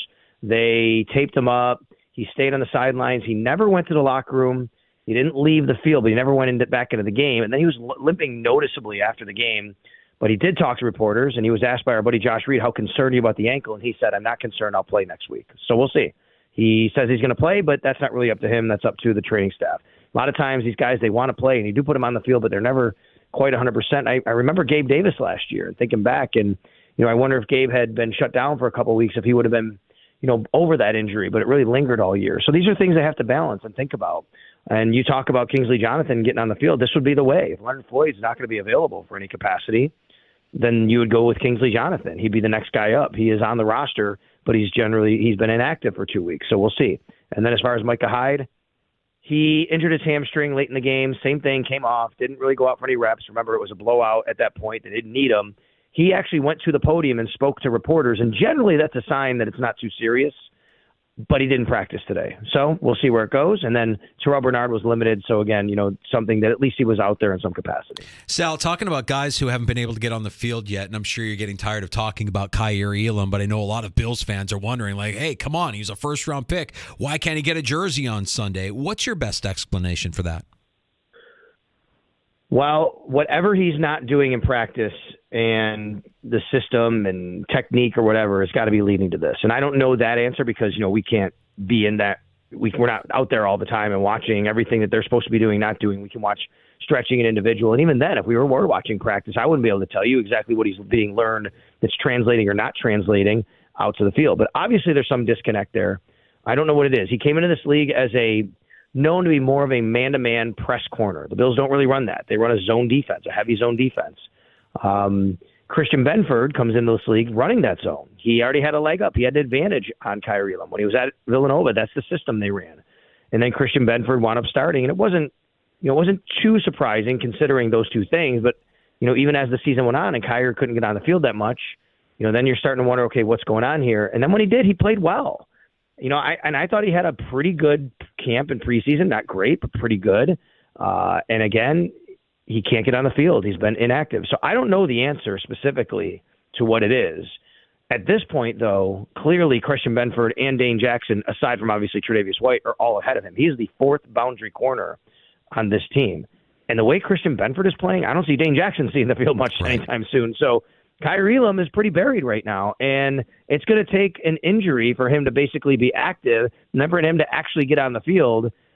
We'll see. Now, look, I would say if there's going to be a game for him to do it, it might be against the Dolphins in a couple of weeks. The style that they play and the fact that you're playing a quick read quarterback, I should say, in Tua, if you can press a guy at the line and knock off that read and disrupt it early, that might be the kind of system and kind of style they want to play in 2 weeks. So we'll see what happens with that when they play the Miami Dolphins in 2 weeks. The Bills this week in Landover, Maryland. Is that the place you're going to be, I guess, where the stadium is? Sal, have you been to this stadium down in D.C. area? Yeah, 2-3 times. The Bills played there in 2015. LaShawn McCoy didn't have a very good day that day. Mike Gillislee had like a big run. The Bills wound up losing that game. I remember that game. That was Rex Ryan's first year. And then there was a preseason game we played there as well. And I remember that because myself and John Scott went to watch the Washington Nationals at their stadium, and that's the only time I'd ever been to that stadium, and saw Max Scherzer pitch actually that night at that stadium. It's funny. These two teams haven't matched up a ton. It's been a total of 16 times in the regular season and plus the one Super Bowl, total of 16. The Bills have won 10 out of the 16. But in the last 9 matchups, this will be the 10th straight. Counting this week, this will be the 10th straight matchup. The Commanders will have a different starting quarterback in each of those 10 matchups. Jeez. What I'm trying to figure, honestly, I don't know the answer to this. Is this a hostile environment? Is it transient? I mean, I remember back in the day, RFK, and I'm just wondering how much that fan base has eroded, or are they starting to come back now with a new owner? What's your expectation coming up Sunday, Sal? Yeah, I'd say a little bit of both of what you just said, which is like generally it's pretty apathetic, as far as the team on the field, and people are very frustrated with Dan Snyder, but that's all gone now. And there's a lot of hope. There's a lot of optimism in Washington, and people are starting to feel it. There's a good vibe there. They're bringing like 170 something alumni back. I'm not kidding you, for this game on Sunday. Apparently, like that's how many people are going to be. They're going to try and jack up the crowd. It's going to be a really big raucous atmosphere, and then the new ownership, Josh Harris and Magic Johnson's a part of that group, so I think that gives you a little bit of juice as well there. The stadium is horrible. It's the worst radio booth location in the NFL, by the way. Now, granted, I'm on the sideline, so I don't have to deal with that, but Chris Brown and Eric Wood will have to deal with it. The stadium is horrible. It was rushed. It's 26 years old. They already want to replace it. Apparently, they're trying, speaking of RFK, they're trying to go back to that site where RFK was, and there's some movement on that, but that's going to take a while. But it will also be a lot of Bills fans will be there this week. A lot of the tickets, it's sold out, but a lot of those tickets came in late, I think, because of the 2-0 start, but also because Bills fans started buying up tickets a lot later in the summer, wanting to go to this game and saying this isn't a far drive for them. It's a good time of the year to go to Washington, D.C. So I think you're going to get a lot of Bills Mafia there as well. And not to mention, the Sabres actually open up their preseason schedule in Washington on Sunday while the Bills are playing there. Yeah, it's a good spot for Buffalo fans. Sal, you mentioned that over 100 legends of the Washington football team will be there, and I'm wondering if they'll have obstructed view in whatever suite they put them in. And I only bring it up because can you remember, Sal, a week where the Bills get the win and they're able to kind of like exercise some demons, but from a PR standpoint, between what Takeo Spikes put out on Sunday, the Matty Glab story that kind of went national, and that was after you had the Trotter lawsuit and the allegations against Pagula, all after a bad Monday night loss. And the guy hopping a fence. And that guy too. Yeah. Sal, PR wise for the Buffalo Bills, last week was as bad as it gets, was it not? Yeah, I'd rather just move on, guys, and I don't want to. Those stories are over. It's not my realm of that area. I just know that there's been better weeks, of course, in that regard. Well, it just when you have a good foundation, we just kind of move on, and we haven't even talked about Josh Allen yet. I mean, like that was all we were talking about last week. And Sal, has there ever been? Oh, wait a second, he's the AFC Player of the Week. When you look at the stats, you look at everybody else. I mean, it hadn't even crossed my mind that he'd be up for consideration. But your thoughts on Allen getting this for an 11th time?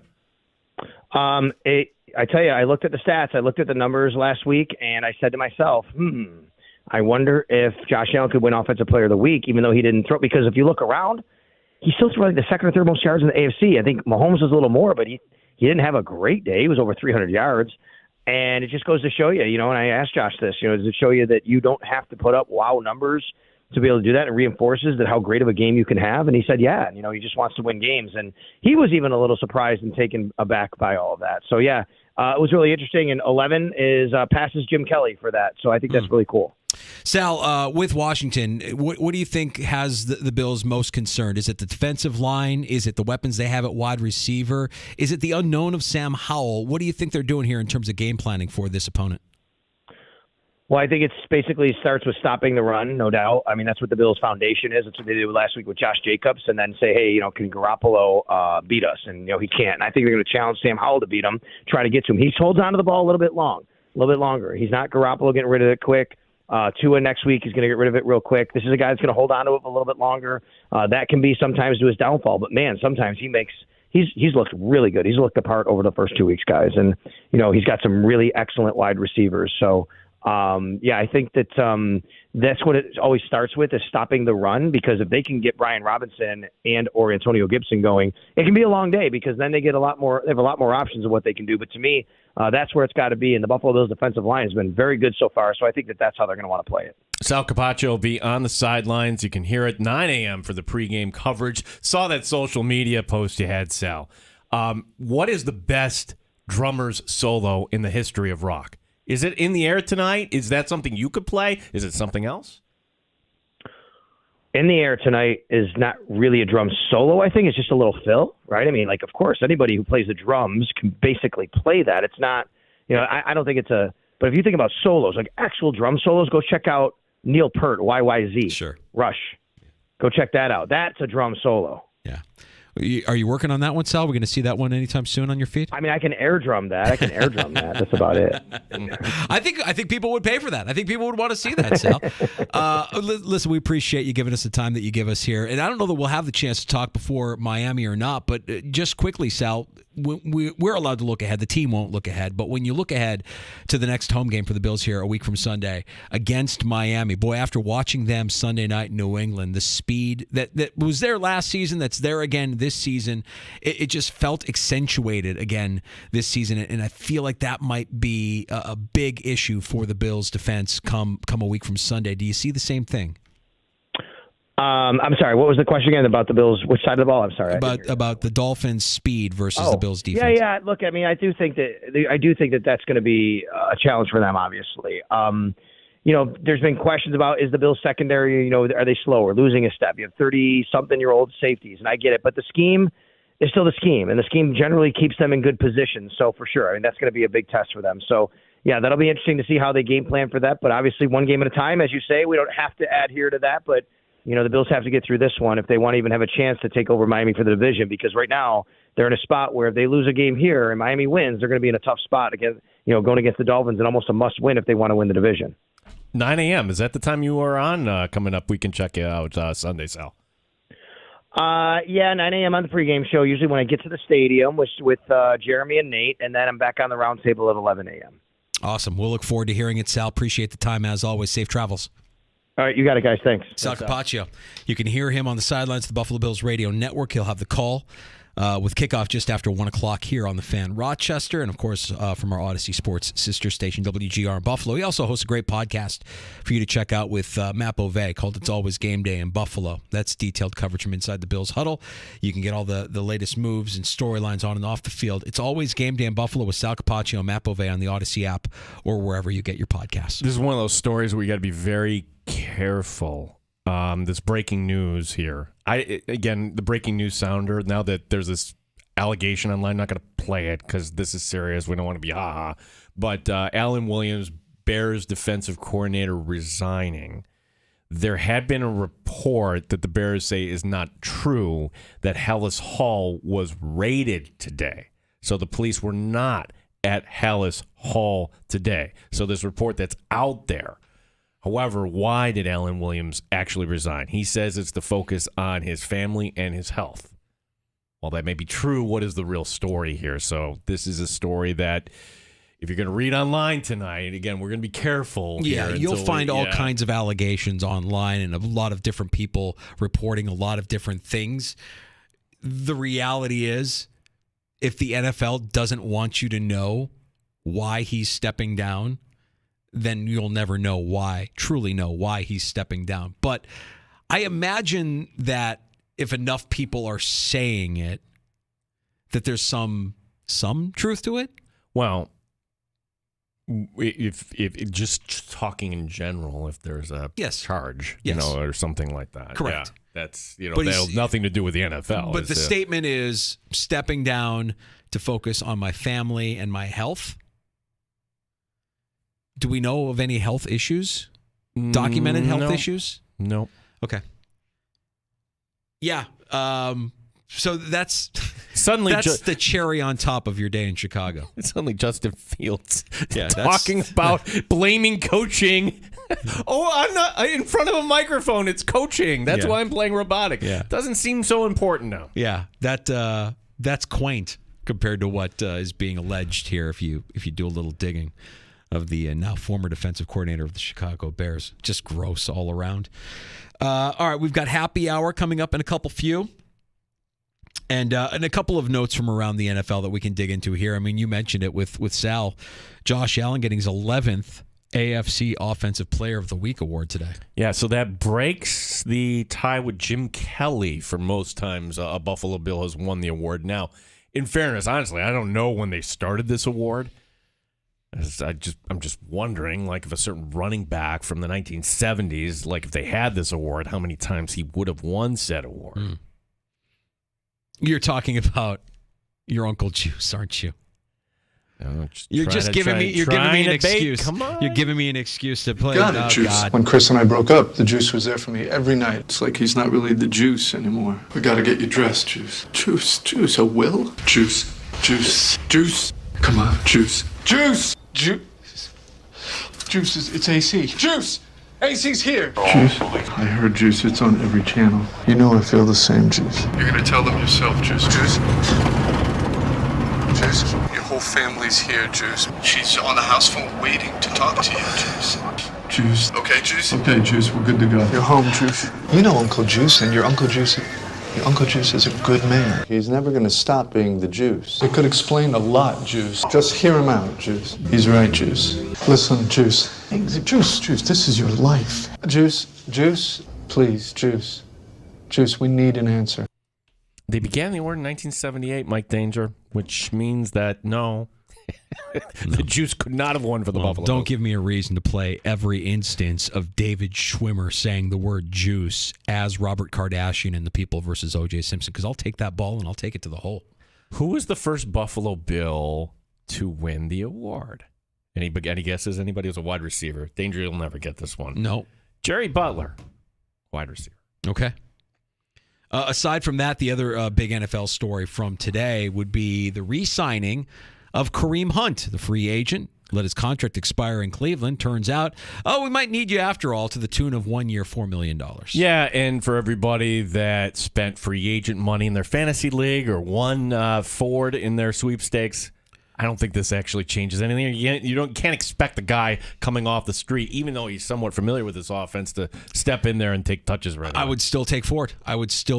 Based on what Kevin Stefanski historically has done with his lead back in the running game, whether you're talking about Dalvin Cook in Minnesota or those years with Nick Chubb in Cleveland. I think they'll deploy Ford in a similar manner, and Hunt will be on the field when they need him on the field, but it's not going to be any sort of a timeshare split between those two. I think Ford is probably still the back that you want to own, and if you want him in your waiver wire claims, then congratulations, you've got a good running back here for the rest of the season, hopefully. Okay, so there's no more games with the New York Giants. Officially ruled out today, Saquon Barkley. Right. So Saquon ruled out. It will be Matt Breida and others carrying the rock. Giants big underdogs against the Niners Thursday night. Thursday night. Can't get here soon enough, man. I'm jonesing for some more NFL football. Even a bad game like Niners-Giants. I'm in. Let's go. The Niners are one of those teams, like, for the record, I'm not a fan. You're not a fan. But if you love football, aren't you a little jealous the way they're so physical? So jealous. Wouldn't you love to have a Fred Warner in the middle of your defense like that? Yeah, absolutely. Oh, wouldn't Christian... You could have had Christian McCaffrey if you're the... Yeah, that's right. The Niners traded for him. Right. Yeah, they did. And there's... You mentioned Warner. The other guy that I just love Telling Noah Hufanga. I would just love that guy patrolling the secondary. Oh, Hufanga back there just picking just shades of Troy Polamalu, just out there making plays everywhere on the field. A lot of fun with that team. And no reason why a lot of people consider them to be the favorite in the NFC. But that's Thursday night. That's tomorrow night. We'll get there. Happy hour first. It's on the way next here in the Sports Bar with Danger and Battaglia. We'll recap today's Bills practice. We've got an injury report to get to as we inch closer and closer to Sunday afternoon in a matchup against the Washington Commanders. We've got a round of shots on the way, and we have time for your calls. If you want to join us on the Good Smoke Barbecue and Pub Wingman line at 866-4FAN. What? All right, then, I'm going to hit the breaking news sounder for this, all right? All right, breaking news in the sports. Ow! Ow! Ow! It really hit me. I didn't know it was coming back that far. Play one the playbook, okay? We have this bad PR story. Come on, look over here. We're going to make a quick roster move. Chicago Bears have released Nathan Peterman. What? What? I thought it couldn't get any lower. All hope is lost.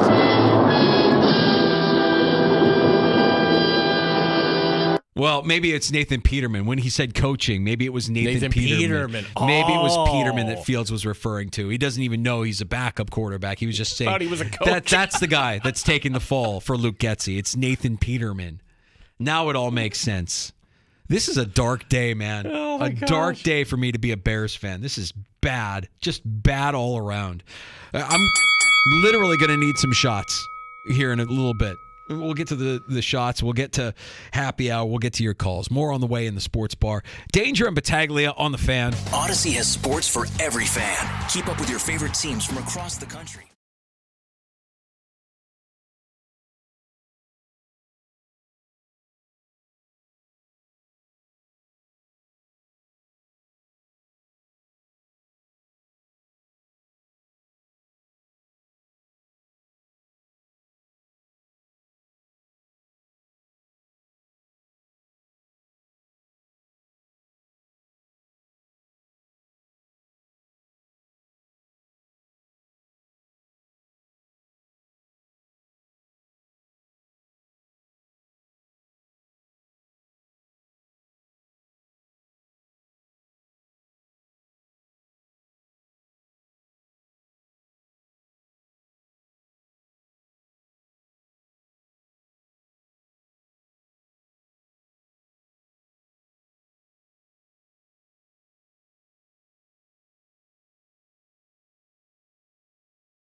IBF Rochester.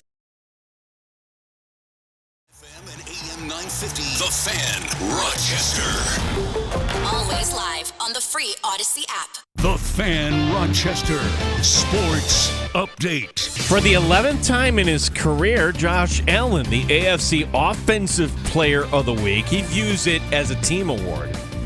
Typically, they give it to the team that won the game, so it's a win. I was surprised. I didn't think stats were that great, but again, doesn't mean a whole lot. But it's still nice. It means we won a game. 4 players not practicing today for the Bills. Leonard Floyd still with an ankle issue. Micah Hyde has a hamstring issue. Dawson Knox not practicing because of his back. Jordan Phillips under the weather. Terrell Bernard with a knee issue was limited today.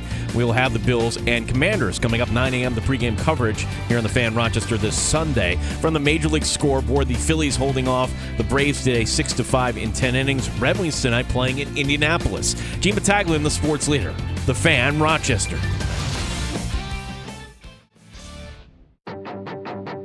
The Sports Bar with Danger and Battaglia. Bills Mafia. How you living? Touchdown, Buffalo, Josh Allen. The Washington Commanders. Mike Danger. You become a different person. I don't know what that's like. I mean, I come to the studio every day at 3 o'clock and become Mike Danger. So I guess I'm just the mascot for this radio station. But Gene Battaglia. With apologies to Fats Domino. And don't say I can't sing Mike Danger. I'm picking Kansas City, here I come. They got some bad Bears opponent, and I'm gonna get me some. I'm picking Kansas City, here I come.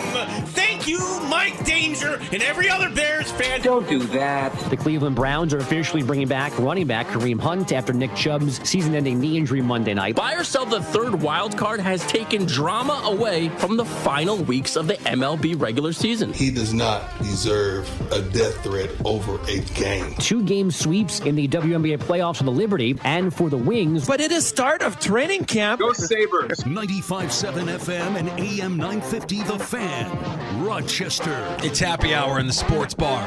Welcome on in. Gene, you missed your calling, by the way, after that performance. It's terrible. I think Broadway was right there. I mean, you were in the city. You probably had big, bright eyes walking down Broadway, seeing all the lights. You delivered a show tune there like nobody in the sports bar has ever heard. You missed your true calling, pal. That was very cabaret-ish, and whenever I pick Survivor on Tuesdays, I get a little carried away. Just a little. But my goodness, of all the teams, and usually we get a coordinator issue. It's not surprising after 2 games. It's a league that's pressure-packed, and usually it's an offensive coordinator. And if I had to kind of guess, I thought, well, I don't know. If Matt Canada doesn't look good. There's other situations in this league. Happened to the Bills in 1 year. Remember Rex firing? Greg Roman. That's right. Alan Williams, defensive coordinator for the Bears, resigning today. This update, and not going to play the cheeky breaking news or anything because there are some allegations that are horrific. But again, they're only internet whispers at this point. This is Ian Rappaport. Clarity. This is the NFL saying the FBI did not raid Hallis Hall today. Of course the NFL is saying that. The league is not involved. Of course the league wouldn't say they're involved. This has nothing to do with us. Pina Tillman is not involved whatsoever in this matter. What is that? Oh, that's right. He works for the FBI now. Yeah, that's right. Can you imagine Pina Tillman kicking down the door of the Bears defensive coordinator on a raid? What a career change. Like one of our favorite guys, Pina Tillman. Now I work for the FBI. You're burying the lead, and I don't really appreciate it, Gina. That's a big story. But Jack reaching out to us at the Fan on Rochester. And now the bidding will begin at $9 for the Mike Danger Chicago Bears Nathan Peterman jersey. 9 times. 9. If I can get $9 for that, Jack, is that your real name, by the way? If I get $9 for that, I'm taking it to the bank. Nobody's getting. It's not even the right number, and 9 is certainly more than what Masterstroke and Masterstroke Jr. paid for that. Fell off some container from China. I think the next time we're at Three Heads, which is going to be the Friday before the New England game, I think you should wear that jersey. Not wearing it. Come on. Nope. I'm out. Nope. He's not on the team anymore. The dream is over. It's just been such a horrible day. to be a Bears fan.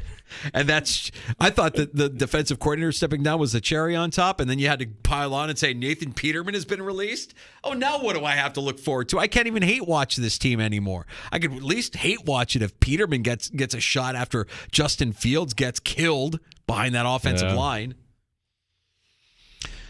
We appreciate you joining us. Jack, thanks for the tweet at the Fan Rochester on X.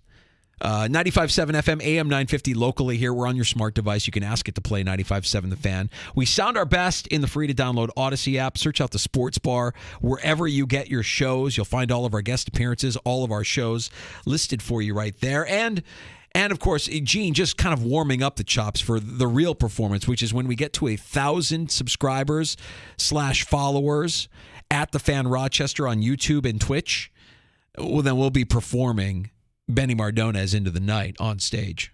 I, first of all, don't want to do this a cappella. I don't want to do it solo. I want a band like the Yacht Club behind us. Well, yeah, we can arrange that. Yeah, I think that's important because, like tone deaf is something, that you hear. I think musically, it's kind of tough there if you're not trained in this. I don't want to be singing off key or anything like that. What are you talking about? Did you just listen to the clip that we played? It was terrible. Dude, you don't want to sing off key, or you just can't sing on key. It's fine. It's fine. I was trying to sing on key. I really was. You listen back to that was wonderful. That was wonderful. You missed your, like I said, you missed your calling. Well, anyways, we appreciate you checking out the stream and putting a little wind in our sails. We get to 1,000 followers, we'll do that performance for you at the Fan Rochester on YouTube and Twitch. Feel free to share that with your friends and get them aboard as we build our community here on YouTube and Twitch. The Bills practice today for the first time this week as they prepare for their matchup Sunday against Commanders. We have a Bills injury report that a week ago this time was clean. Not so much today. It's week 3, and some of the bumps and bruises are going to pile up a little bit here. Yeah, so Leonard Floyd was walking around. I saw him give that interview to Josh Reed, and Floyd's like, no, I'll be out there. So he never left the field. So that tells me, hey, the game is in hand. The ankle, he's a veteran. Rest him. Checked it later in the week. The Micah Hyde, do you get the feeling Micah Hyde is going to be on the injury report for the rest of the year at this point? Perhaps. I think Micah Hyde is just hanging on, man. Yeah. I think, for what it's worth, I think Poyer is being held together with paper clips and bubble gum as well. Like it's tough for those guys. And through 2 weeks, I've heard plenty of Bills fans say Poyer looks slow. And I'm like, yeah, he looks slow because he's old and he's beat up. And I think you could say the same for Hyde. Strategically, from a tactical standpoint, they know where they need to be, and they can still make plays. But the speed is not there what it once was. This is it for this. This is the last dance. Yeah. It's definitely the last dance. When Rapp is out there, it's like, and there was one hit he delivered. He got flagged for, and people are calling that dirty. I'm like, nah, it's just a good old-fashioned hit that may be a little over the line. Well, if you're just looking at grades, Pro Football Focus grades for Bills players, Rapp is one of the lowest graded players through 2 weeks. Notably, one of the highest rated players is Christian Benford, higher than Trey White. And, Trey White is somebody we've been talking about here through 2 weeks. And Sean McDermott was asked about Trey White's play so far this season. This was Sean McDermott earlier today. Yeah, again, a great example of mental skill and mental toughness in the way that he's handled it. He's always worked physically incredibly hard. And then to watch him come back last year and battle through knowing he wasn't himself, for him knowing even he wasn't himself. And now, this season, being able to, to close that gap like he has and each week get better and better is again, I think a testament to his mental toughness and skill. Are you starting to see glimpses of pre-injury Tre'Davious White now? Flashes, yeah. No. And, I think with more time that, passes, we'll see more and more of it.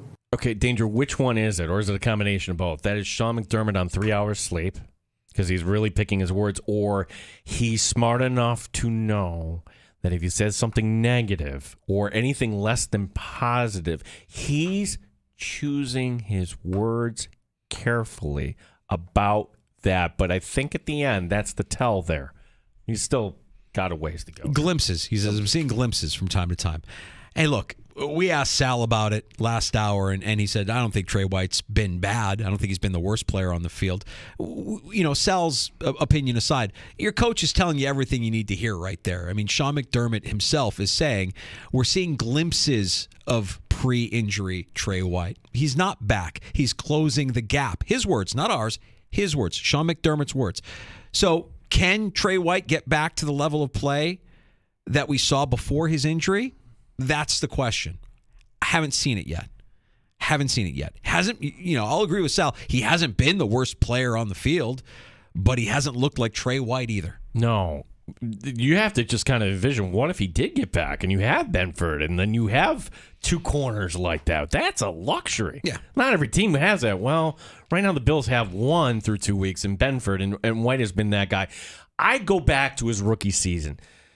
It's a game at Cincinnati, and Trey White is a rookie corner, and he gets torched by A.J. Green, and the Bills lose the game. And you know what? That happens. Happens all the time. There are good quarterbacks, and there are great wide receivers in this league, and Trey White came up on the short end.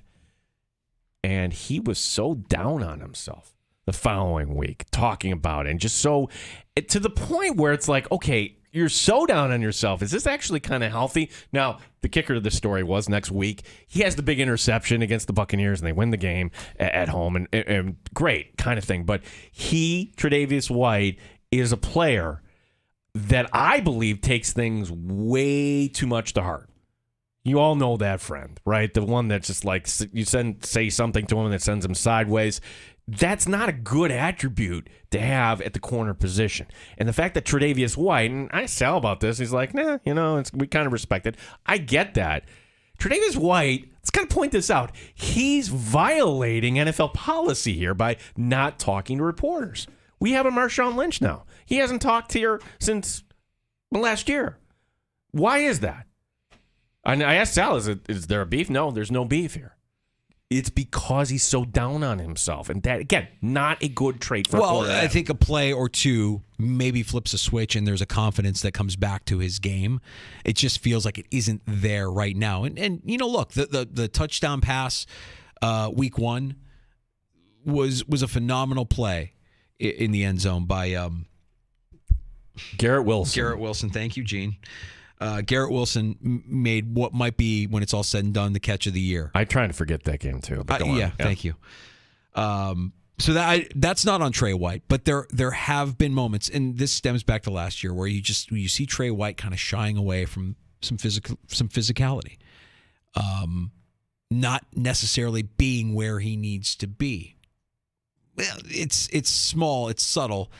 And it's going to show up this week, though. That was the crummy Raiders with Garoppolo, one great receiver, and not much else, okay? And they mailed it in. They did. The Raiders, they got down, 9-minute drive, thank you, go home. You are on the road. You are facing not one, not two, but three capable wide receivers. You have Samuel. You have Scary Terry. McLaurin is really good. And you have Dotson. Which one of those guys is going to line up against Tre'Davious White? That's the concern I have in this game. I'm more concerned about week 4 and the speed of Miami. That's the one that has me concerned. I think you have enough defensively to slow down Washington. And again, going back to what Sal was saying last hour, this defense is going to want to stop the run first and foremost, make the quarterback beat you. And when you have a young quarterback like Sam Howell, that's a pretty good idea. I think that's a good game plan. Good idea for the Buffalo Bills. Don't let Robinson or the other guy, God, why am I blanking on names all of a sudden? Don't let the running backs of Washington beat you. Leave it up to Sam Howell's arm to try and beat you. Sidebar on Miami. We were joined earlier today by PJ Glasser, and yes, that's the matchup we're all looking ahead and everything. And then you look at the Dolphins line against the Broncos, like, wait a second. It's a trap. It is. It is a trap, Danger. The fact that the Broncos, probably better than 0-2, are going down there, like, wait a second. You only have to lay 6.5 points here? This is Vegas saying, come on in, fans. It's a trap. Come on in and lay your money down on the Dolphins. Are the Miami Dolphins mature enough to win their home opener and not look ahead to Buffalo? I think what's fun about this is it's Sean Payton going to Miami. Oh. The guy that they wanted. The guy that they really wanted to be the coach of this team that isn't the coach of that team going to Miami to take on the Dolphins. I think that is a compelling layer to that matchup as well. But I agree with what you say. I agree with what PJ said. It's a trap. I like Denver. I like Denver in that game. It's one of those like, wait a second, this looks. It's like Denver's not going 0-3. It's like you're a defensive lineman on a wide receiver screen. Wait a second, this looks too. I'm going to get the quarterback. Oh, yeah. That was, the stat about teams going 0-3 and missing the postseason is too hard to ignore. What did he say? One team has done it. Was that the stat that Pete just said? I think one team has started 0-3 in however many years. Well, now. the Bills did it in '98, so it doesn't happen that often. The Chargers did it once. Okay. So it's infrequent that 0-2 is okay. 0-3? Yeah, 0-3 is tough. The percentages are small. So that one we got from PJ in the 3 o'clock hour. PJ Glasser, the host of BetQL, send it in. If you missed Sal, if you missed PJ, you can get both those conversations available for you wherever you get your podcasts. Just search out the Sports Bar, your platform of choice, Odyssey, Apple Podcasts, also Spotify as well. Since 1979, only 6 teams have started 0-3 and made the postseason, last being Houston in 2018, which I remember nothing about. Yeah, so is a Sean Payton team going to start the season 0-3? Tough. It's a hard one. I don't know if I buy into that. I kind of agree with what you guys are saying on that one. Leaning Denver. All right. I don't want to go back to Chicago. Please, whatever we do, let's not go back to Chicago. Let's instead talk about what's going on in Cleveland, where Kareem Hunt is back in the fold. He'll be returning to the Browns on a 1-year, $4 million contract. He was with the Browns for the last 4 seasons. His contract expired. He was a free agent, took visits with a handful of teams this offseason, and kind of waited and found a desperate team. And it turns out that desperate team was his former team. Jerome Ford will remain the team's starting back. Why? With Chubb out for the season. $4 million? Was that really necessary? For Kareem Hunt, you're just sitting like, you want to play here? Have $1 million. $4 million. Okay, come on in.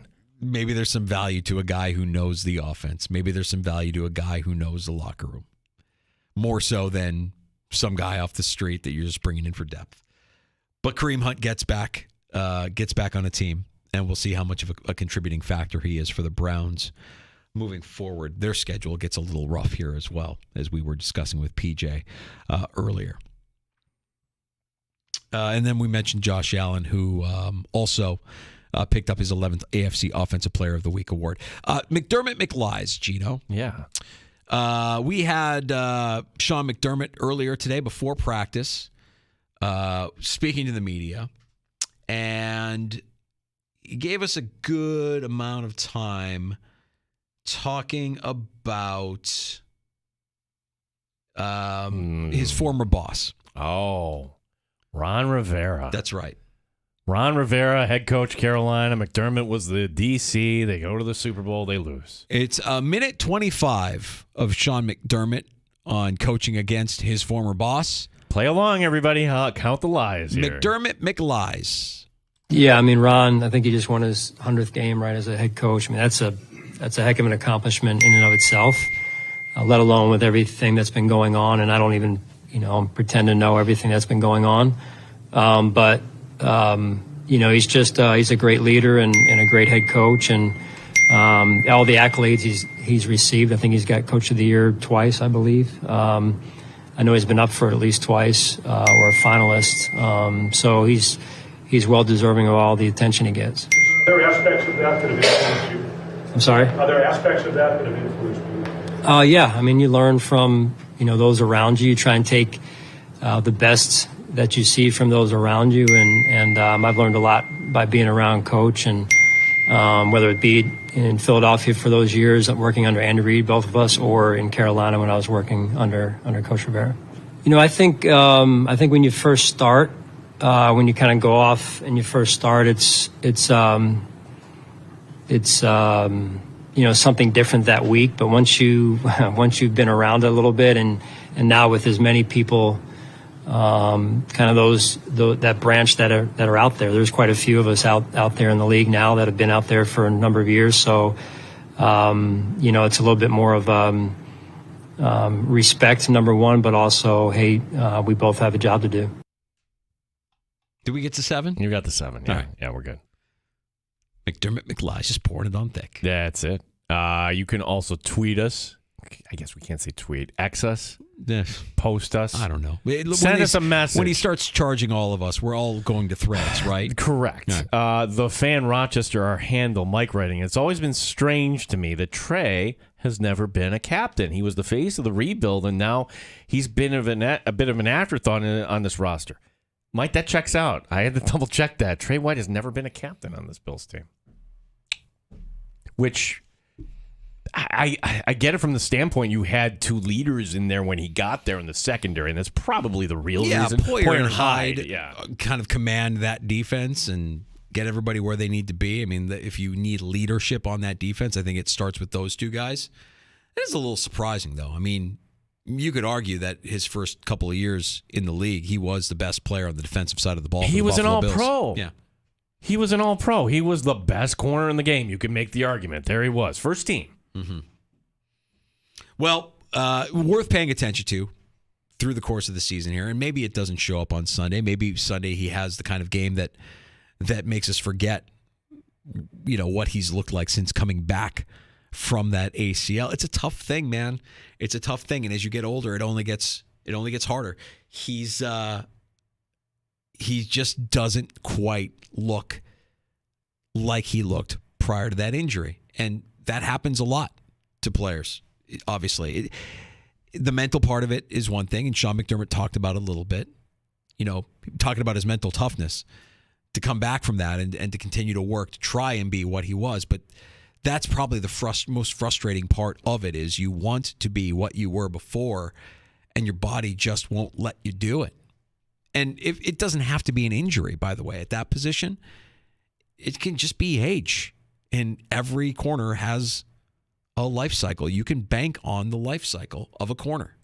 And right now, Trey's on the downslope of that life cycle. Good technique, loss of physicality. The end around against the Raider game, that was the one where I'm like, oh, we're out of position. We're shying away from contact. Yeah. Not good. But maybe the fortunes change and he gets that big play that can gain a little confidence mentally for Trey White coming up as soon as this Sunday against the Commanders. You'll be able to hear the action on the Fan Rochester. Pre-game gets underway at 9 a.m. and we'll have kickoff for you just after 1 o'clock here on the Fan. Let's get to a round of shots next, Gino. Yeah, so stories we're talking about in shots here. We've got some baseball from this afternoon we can kind of get up. We got a Shohei update here as well. Sean McVay was asked, did you kick that field goal to beat the point spread? This guy. Yeah. This guy. I stayed away from that game. I'm glad I did. This is all I would want to be talking about. I'm going to spare all of you. I didn't bet on this game. So this is a bad beat.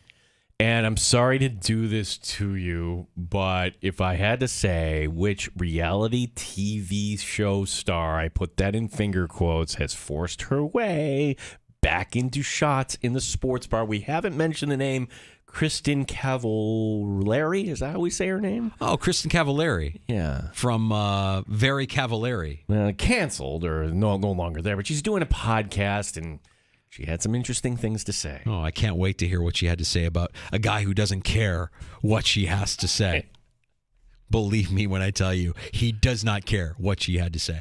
We'll get to that and more next with a round of shots here in the Sports Bar. Danger and Battaglia on the Fan. Snap into action this NFL season with FanDuel, America's #1 sportsbook. It's me, Mike Danger, for FanDuel Sportsbook, the official partner of 95.7 The Fan. Right now, new customers get $200 in bonus bets guaranteed when you place a $5 bet. That's $200 in bonus bets, win or lose. Now, if you've been thinking about joining FanDuel, there's no better time to get in on the action. Use this site, put a little wind in my sails, FanDuel.com/Sportsbook. FanDuel.com/Mike. The app, it's easy to use. There's a wide range of betting options, including spreads, player props, over-unders, and more. Again, FanDuel.com/Mike. If you're a new user, kick off the NFL season with me.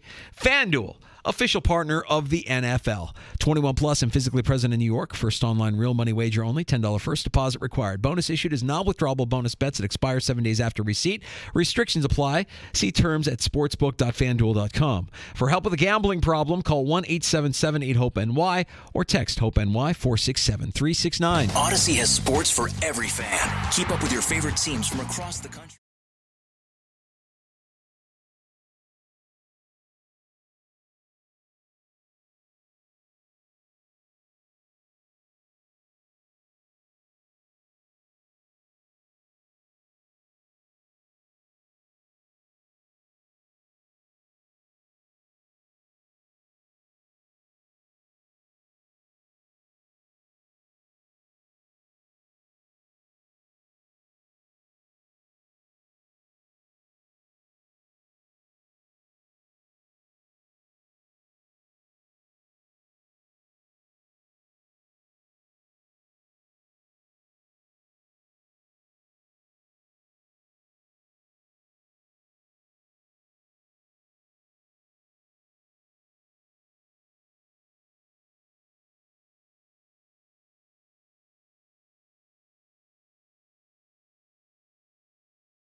Update. Josh Allen named the AFC Offensive Player of the Week for an 11th time in his career. That's now the franchise record, breaking the record set by Jim Kelly. Allen on going to Washington. Again, just going against a good front, making sure we're getting the ball out and getting our guys in space and forcing those interior D linemen to move around the field, tire them out just a little bit, and just making sure we're spreading the ball around fairly evenly and just being two-dimensional.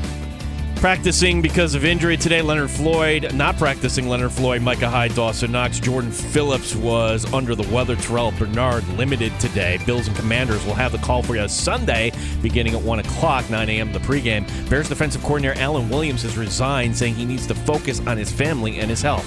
Gene Battaglia, the Fan, Rochester. Meet or on the rocks? It's the Sports Bar with Danger and Battaglia on the Sports Leader, 95.7 FM and AM 950 The Fan, Rochester.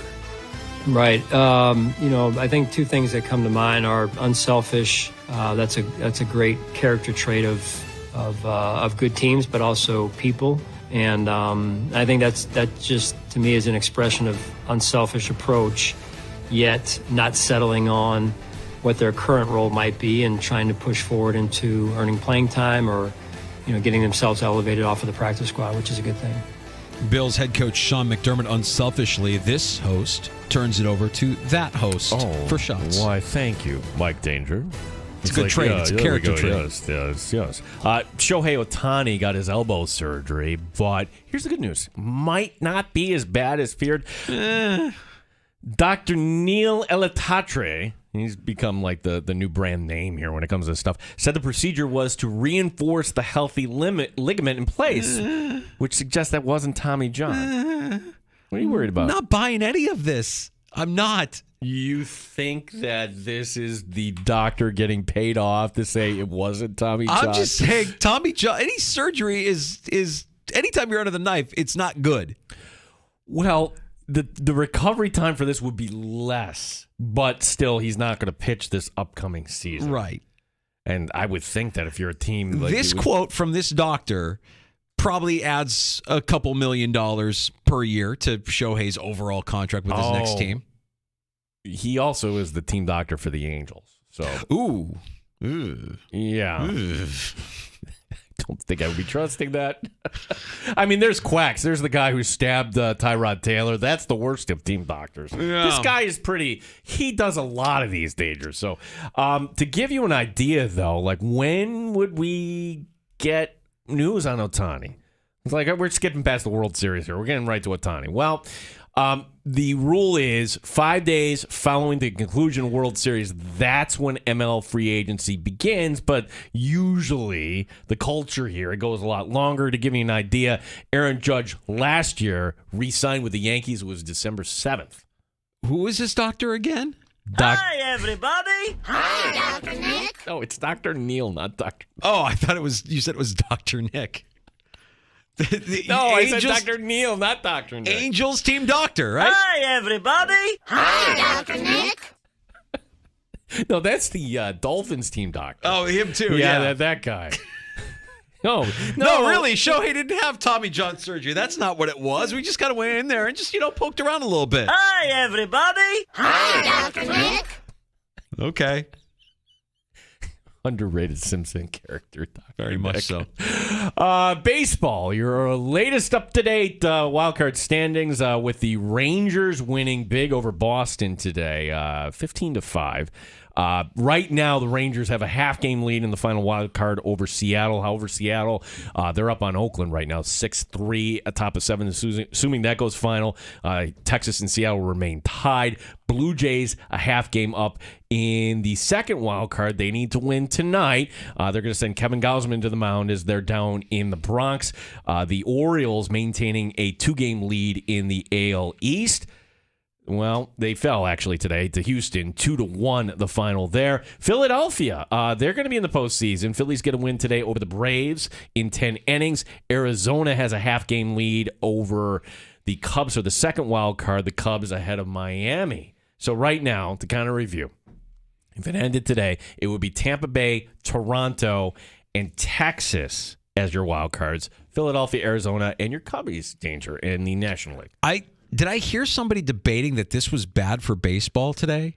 That the suspense is taken out of the postseason. Like, this is fantastic. The chase, I didn't get that take. I don't understand that at all. Like, was that in our open? Did Dan DeLorean put that in our open? He puts it in, it's always kind of, they do this bit on the show there. Oh, buy or sell? Buy or sell, yeah. So, buy or sell that adding wild card teams is bad for the pennant race. This is exhilarating. You've got 3 teams in the AL West. One of them, well, all 3 of them could make it in. They could, and one of these teams, like Seattle, could be out. Right. So why is that a bad thing? None of it's a bad. Now, if we're talking about bad teams getting in, but all these teams have shown here in the second half of the season they're worthy. Even in the National League. And I know there's somebody out there saying, hey, what about the Reds? Yeah, the Reds are only a game and a half out. Right. If you're under like the other format, well, we're not talking about this. So I get it. So Arizona, by the way, is leading San Francisco 5-1. Colorado up on the Padres 2-1 in a game that really, who cares, department. Oh, the Reds lost today. 5-3 to the Twins. When asked about the decision to kick a field goal, did you see this at the end of the game? Rams head coach Sean McVay says he was not aware of that stuff. Oh, right. Yeah, he wasn't aware. If you missed it, the Niners are leading by 10. There's time running down. Okay, final play of the game. The Rams kick a 38-yard field goal. Niners win by 7, but everybody that had money on the Niners did not win. McVay gave this minute-long word salad kind of response. He does. Yeah, and look, basically, trying to lull you to sleep, saying, yeah, he was pretty much aware of the situation. You have to view this as like a big FU to Niner fans. You're right? absolutely aware of the situation. You're obviously not betting because you can't, but you're using whatever you can for motivation. Guys, did you see?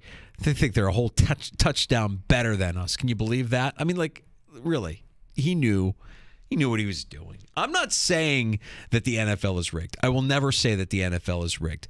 But when things like this happen, they know what's up. They got to know what's up. There's no chance he didn't know what's up. So every once in a while this happens, and you're like, oh, okay. All right. Game is over. What are we doing here? Right. Finally, do you remember Kristen Cavallari, Danger? I do. I remember Very Cavallari. I actually got sucked in for a couple of episodes because there was a couple of years after Jay Cutler left the Bears, and they were still married at that point. I was a right? Jay Cutler apologist, man. I mean, a Jay Cutler apologist to the very end. I always thought the problem with Jay Cutler was that he just didn't care. Literally doesn't care. Just going to do what he does, doesn't care what you think, doesn't care if you think it's funny, doesn't care if you think it's wrong, doesn't care. That's Jay Cutler. I remember there was this scene I thought was hilarious where she's like, so what's your plan today? I don't want to do anything. Is that really smart not to do anything? Yep. I'm like, oh my gosh, this woman, shocking they got divorced here. Yeah.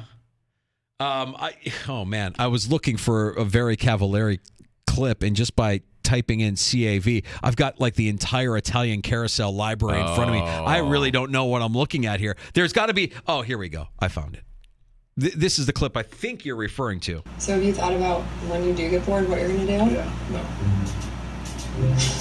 Okay, well, maybe you should. I'm not really looking to do a lot of work right now. I'm looking to do the exact opposite of that. That's my hero. I mean, maybe I should. What a great answer. I just finished getting my brain kicked in for an NFL career, and you're gonna nag me about looking for work, what I'm going to do? Don't worry. I'll have work. Work will come my way. But right now, I don't want to do anything. I'm going to just chill out for a second, if that's okay. Well, what's Cavallari doing now, Danger? Her show's not on anymore. What? I know. You're kidding me. What's Cavallari doing right now? Oh, who cares? Oh, okay. Well, bless her heart, she's forced her way back into the news cycle here. She's doing a podcast now because everybody can do a podcast, That's right? Absolutely. So in Kristen's podcast, she says she's in love. She's in love with Chiefs tight end Travis Kelce. Yes. All right. Funny thing is, Kelce probably doesn't know who she is. On her podcast, Cavallari compares her affection to a TV crush. Travis, yes. do not take the bait. Boy, Travis Kelce's just living his best life right now, right? Well, you got to be careful. The weak knees, man. You already missed a game. Whether it's Taylor Swift or Cavallari, just be careful. Be careful. I got a crush on Travis Kelce. I almost, just a peek behind the curtain, instead of playing that clip from Very Cavallari, we almost heard this in the sports bar. Is this Didi Bianchi? This is Angelo Cavaliaro. Oh. Angelo Cavaliaro. Dove sarai? Oh, I know Dove sarai. Do you? Yeah. Can you hit the post? That is the question. Coming up on Because Sunday, it's coming. here is Dove sarai. Yes! We found your wheelhouse, Gene. You can't hit a post on traditional pop music, but if we get you some Italian classics, I was just counting the beats. I'm like, this has to be it. Never heard that song in my life. Never. Wait, no. Check that. I listen every Sunday to the Italian Carousel here on the Fan Rochester. Of course. Yeah, there's the latest soccer scores from Italy. We got a lot of Angelo Cavaliaro songs in the Italian Carousel. You hit a post there, library. Mister. Yeah. I mean, this is hit a blind post. Well, how did we get down this This is what happens. Just down the rabbit hole. This is Te Amo. More of this Sunday morning, leading to kickoff on the Fan. Pre-game at 9. Prior to pre-game, the Italian Carousel with the sound of Angelo Cavaliaro. Te Amo. What would have happened if I played that instead of the Jay Cutler clip of I don't really want to work right now? Maybe you should. Maybe you should start thinking about what you want to do. Maybe you should. How did that marriage not last? It's crazy. How? Unbelievable. Really don't know. At what point did Cutler just say, you know what? You're hot. You're attractive. But I'm tired of your ass. I got to get out of here. I got to go hunting. I got to go, hawk my wares elsewhere. Yeah, and funny how the phone's not ringing for Kristen now. And, well, how do I force this issue? Oh, the guy who's supposedly dating Taylor Swift. I think he's attractive. Yeah. Well played. Well played, you attention whore. We'll get to last call next in the sports bar at 585-866-4FAN. 866-4326 if you want to pull up a stool and join us here in the sports bar. We'll get you teed up for tomorrow afternoon. We'll have some NFL football to talk about tomorrow afternoon as well. That means some fantasy implications. We'll get you set up for that next with last call here in the sports bar. Danger and Battaglia, the Fan Rochester. Odyssey has sports for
leader.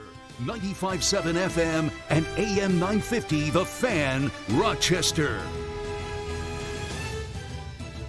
It is last call in the sports bar with Danger and Battaglia. We open up the phones and utter the most dangerous words in all of talk radio. Let's go to the phones. John from Rochester. Hey, thanks for stopping out and seeing us on Friday there at Three Heads. You champion you. What's good?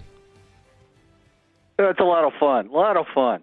I'll be there next month, too. Listen, that game, what can I say about the game Sunday? It was phenomenal. But I got to tell you, $50 to park. That's a record for me. Oh. Unbelievable. Yeah, it's only going to get worse, John, because they're going to need more space there. You got to go early there. You got to explore the satellite. If you think the $50 to park is a tough sell, wait until the PSL gets announced. That's the way. $50 to park. Still waiting on that. $50 to park, John, is going to feel like nothing compared to what they're going to ask you to get a seat in the new Highmark Stadium.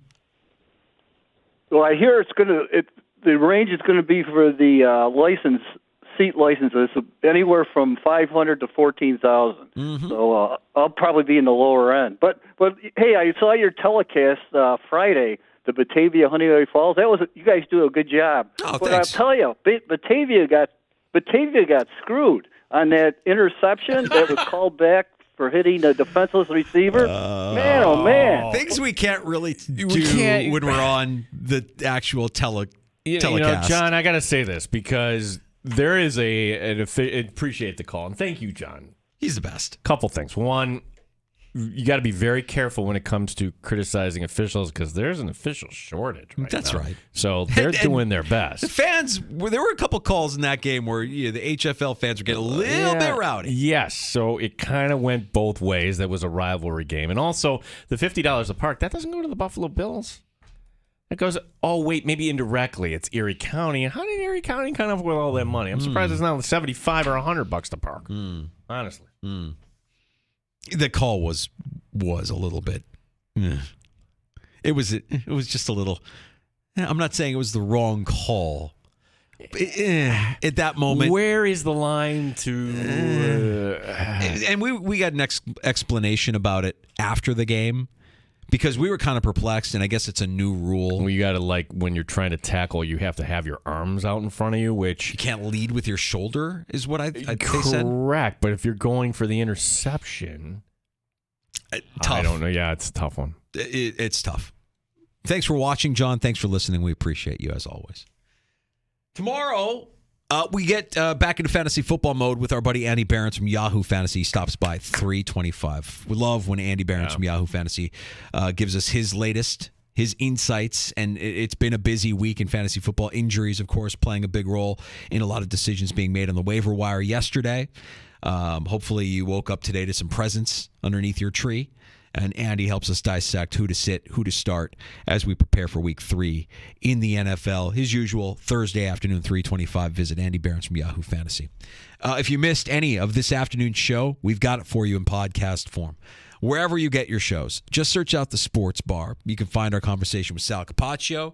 You can find our chat with PJ Glasser. You can find our entire show broken down by hours 1, 2, and 3, wherever you get your podcast. Just search out the Sports Bar. That includes the free-to-download Odyssey app, Apple Podcasts, Google, Spotify, Stitcher.